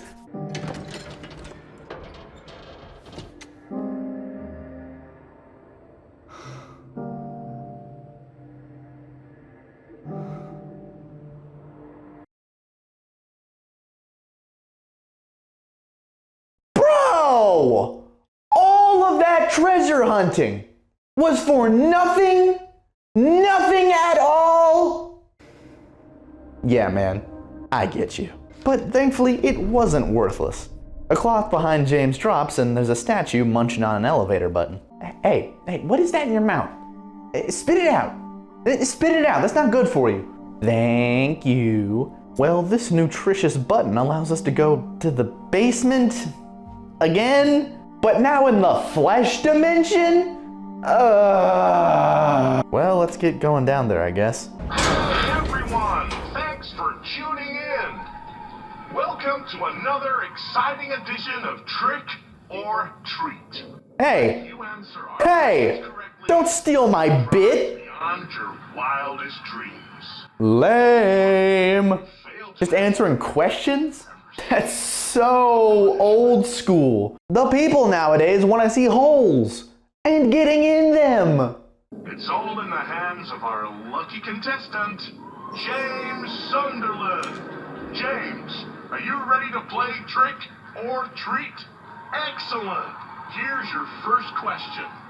In the early 1800s, a terrible disease spread across Silent Hill, resulting in the death of many of its inhabitants. Their bodies thrown into the lake to sleep forever in their watery grave. How many souls were lost during the plague? 1, 42, 2, 67, 3, 85. Know the answer? Well, you better hold on to it. You never know when it might come in handy. Now, on to the second question. Follow Sanders Street heading east and further on to the outskirts of town. One and only one road will take you towards the lumberyard and the cemetery. What is the name of that road?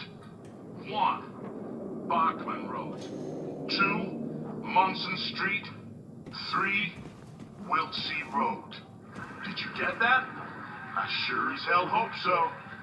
And for a third and final question, Silent Hill witnessed a gruesome murder a few years back. A brother and sister were playing in the road when they were attacked and chopped into pieces with an axe. Torn flesh, smashed bones, splattered blood. What a terrible tragedy. What a gruesome end to such innocent lives. One of the victims was a local boy named Billy Loquet. But what was the name of the other victim? Billy's sister. 1, Miriam. 2, Heather. 3, Julia. Well, that's the last of our questions. Have you got it all figured out? If so, fantastic. The time will soon come to collect your prizes. But be careful. If you're wrong, well, looks like that's all the time we have for today, folks. Thanks for tuning in. See you somewhere, sometime, in sickness or in health. Bye-bye. What the hell was that? A boring ripoff of my bit, that's what it was. But those questions and answers can actually net you a pretty nice reward in just a bit, so I hope you've been paying very close attention to the environments in the game thus far, because that's where all the answers have been hiding, in plain sight. Anywho, back in the basement, and this place is looking even worse than when we last came here. At the end of this gauntlet of horrors lies a ring. Can it turn us invisible? No, it's just a copper ring. James, get out of there right now. You can make such a profit off of this, man. First the ring, then the wire, then the world. Who goes there? James. Mary! Oh. Maria, I thought. Sorry. Embarrassing. Anyway, I'm glad you're alive. Anyway?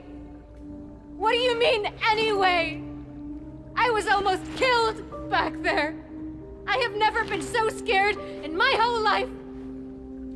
All you care about is that dead wife of yours. You couldn't care less about me, could you? No, I just... Then stay with me. Don't leave me alone again. You're supposed to take care of me.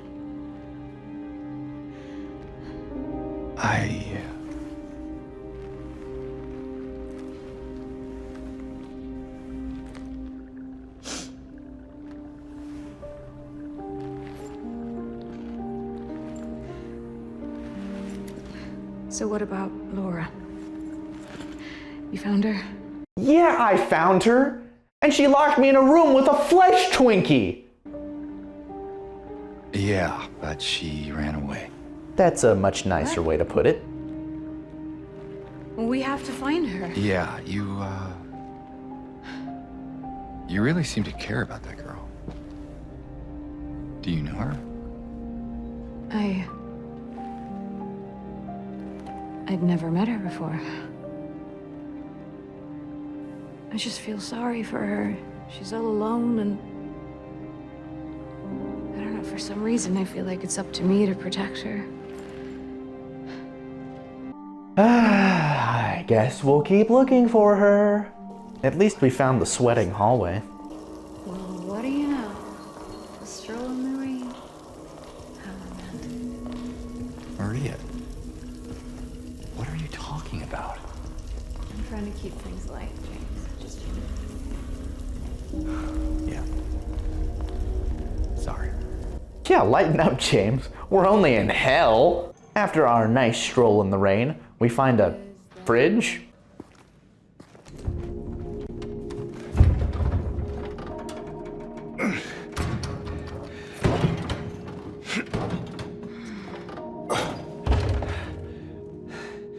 having trouble there?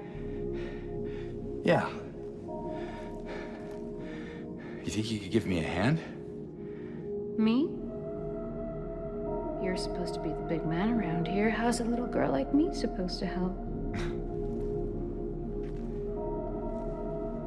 Fine.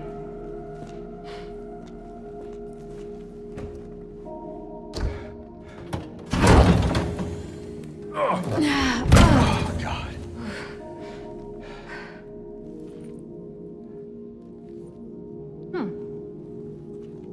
What's this?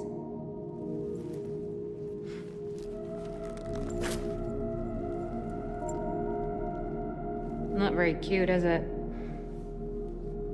Here, why don't you take it? Thanks.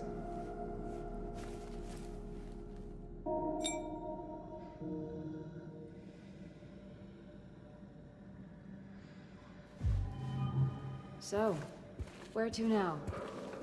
Come on. I think I know where those rings belong. Huh? You do? 'Cause I sure as hell don't.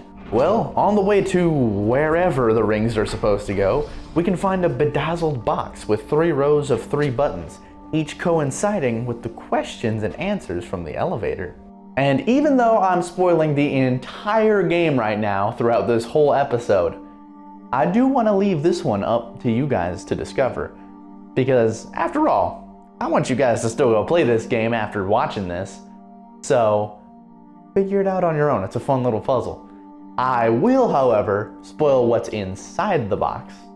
After all, the lame announcer did say that it contained rewards beyond my wildest dreams. So, it's 5 shotgun shells and some syringes.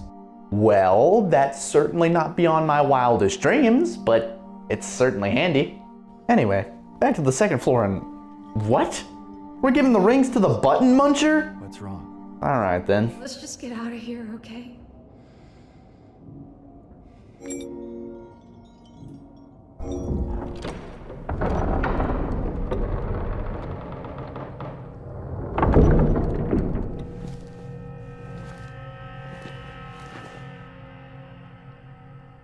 What's wrong? I thought you wanted to get out of here. God forbid, James! A woman doesn't want to go down the hallway of perpetual darkness! I know. It's just... something doesn't feel right.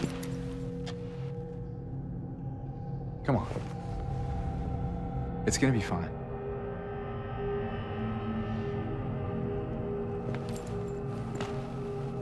But at least James holds her hand. That's nice.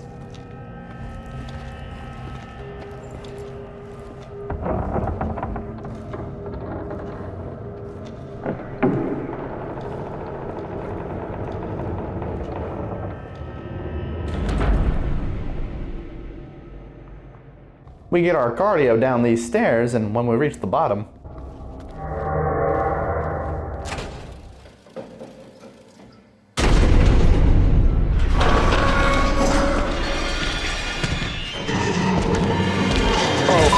Run! Mr. Pyramid Head, please, I didn't do nothing wrong. I promise I'll return your best sword, please.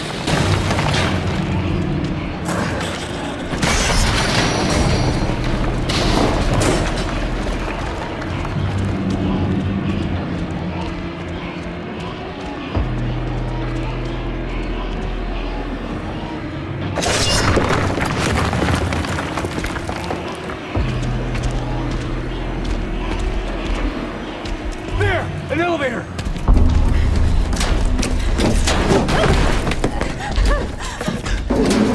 Come on, hurry!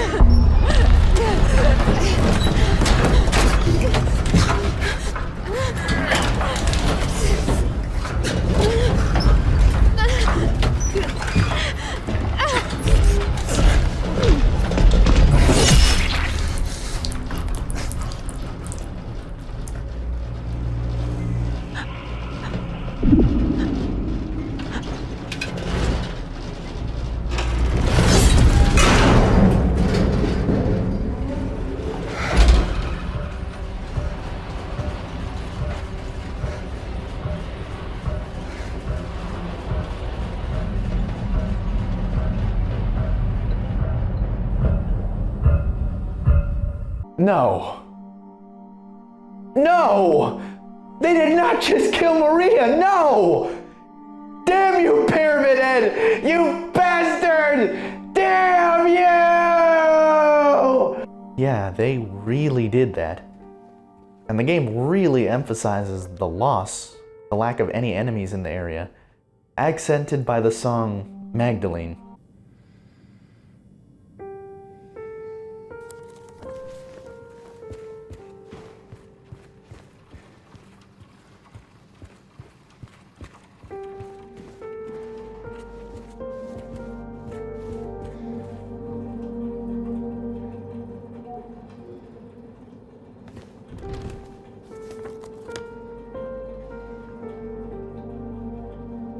We're almost out though. Just need a key for the front door. You gotta be kidding me, man. Where is this child going? Whatever, dude. The key was on a note that is very significant to the plot, although not in a clear way just yet. We'll come back to it later.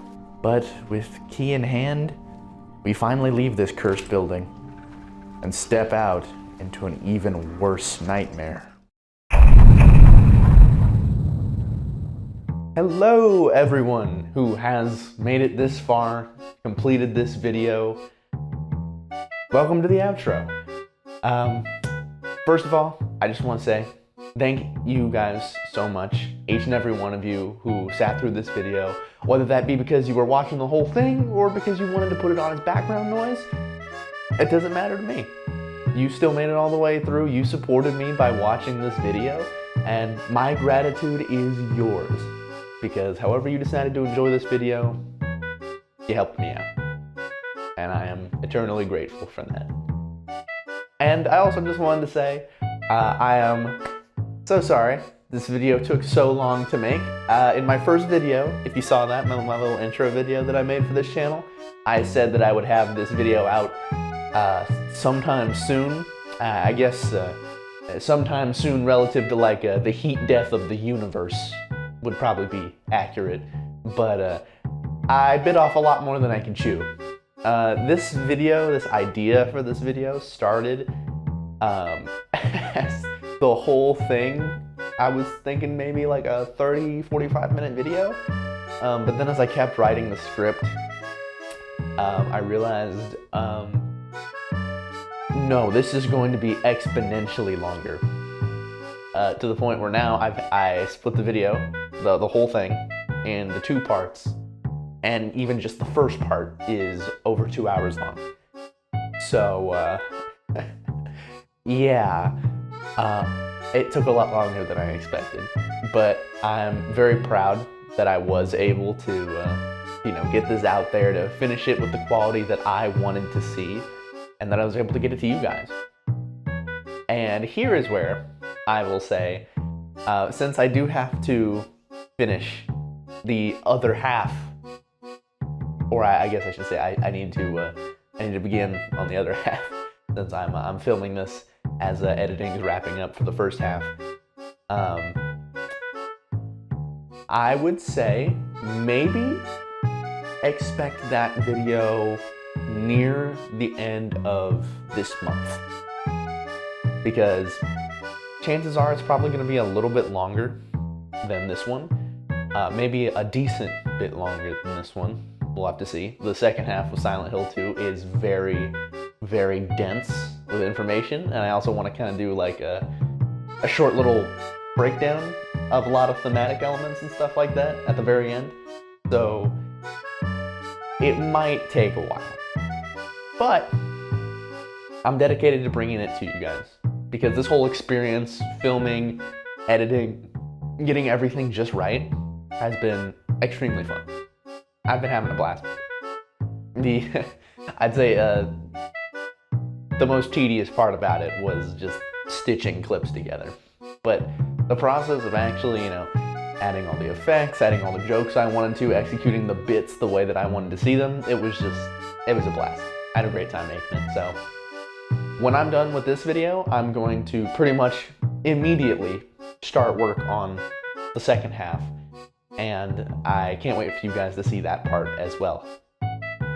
And as always, for any YouTube video, for any YouTuber, if you guys enjoyed this video, please give it a like. I would really appreciate it. Same if you have any interesting things, any thoughts to share in the comments, please do. And if you wouldn't mind, anyone who's watching this on mobile, next to comments there's a way to hype up videos. It's a new concept to me as well, since I think it just recently got introduced, but hyping it up brings the channel more attention, which can show it to other people. So if you enjoyed what you saw today or what you listened to today, please give me a hype, give me a like, and it would be most appreciated, because I want to share my opinions, my views, my sense of humor with so many people. I want people to see it, I want people to know, especially if this can reach people who haven't ever gotten the chance to actually enjoy Silent Hill 2. I want to reach them especially. Although I feel like that's, am I wrong to think that there's like a smaller amount of people who haven't played Silent Hill 2 than people who have played Silent Hill 2? At least in terms of like people who play games. Because I feel like that's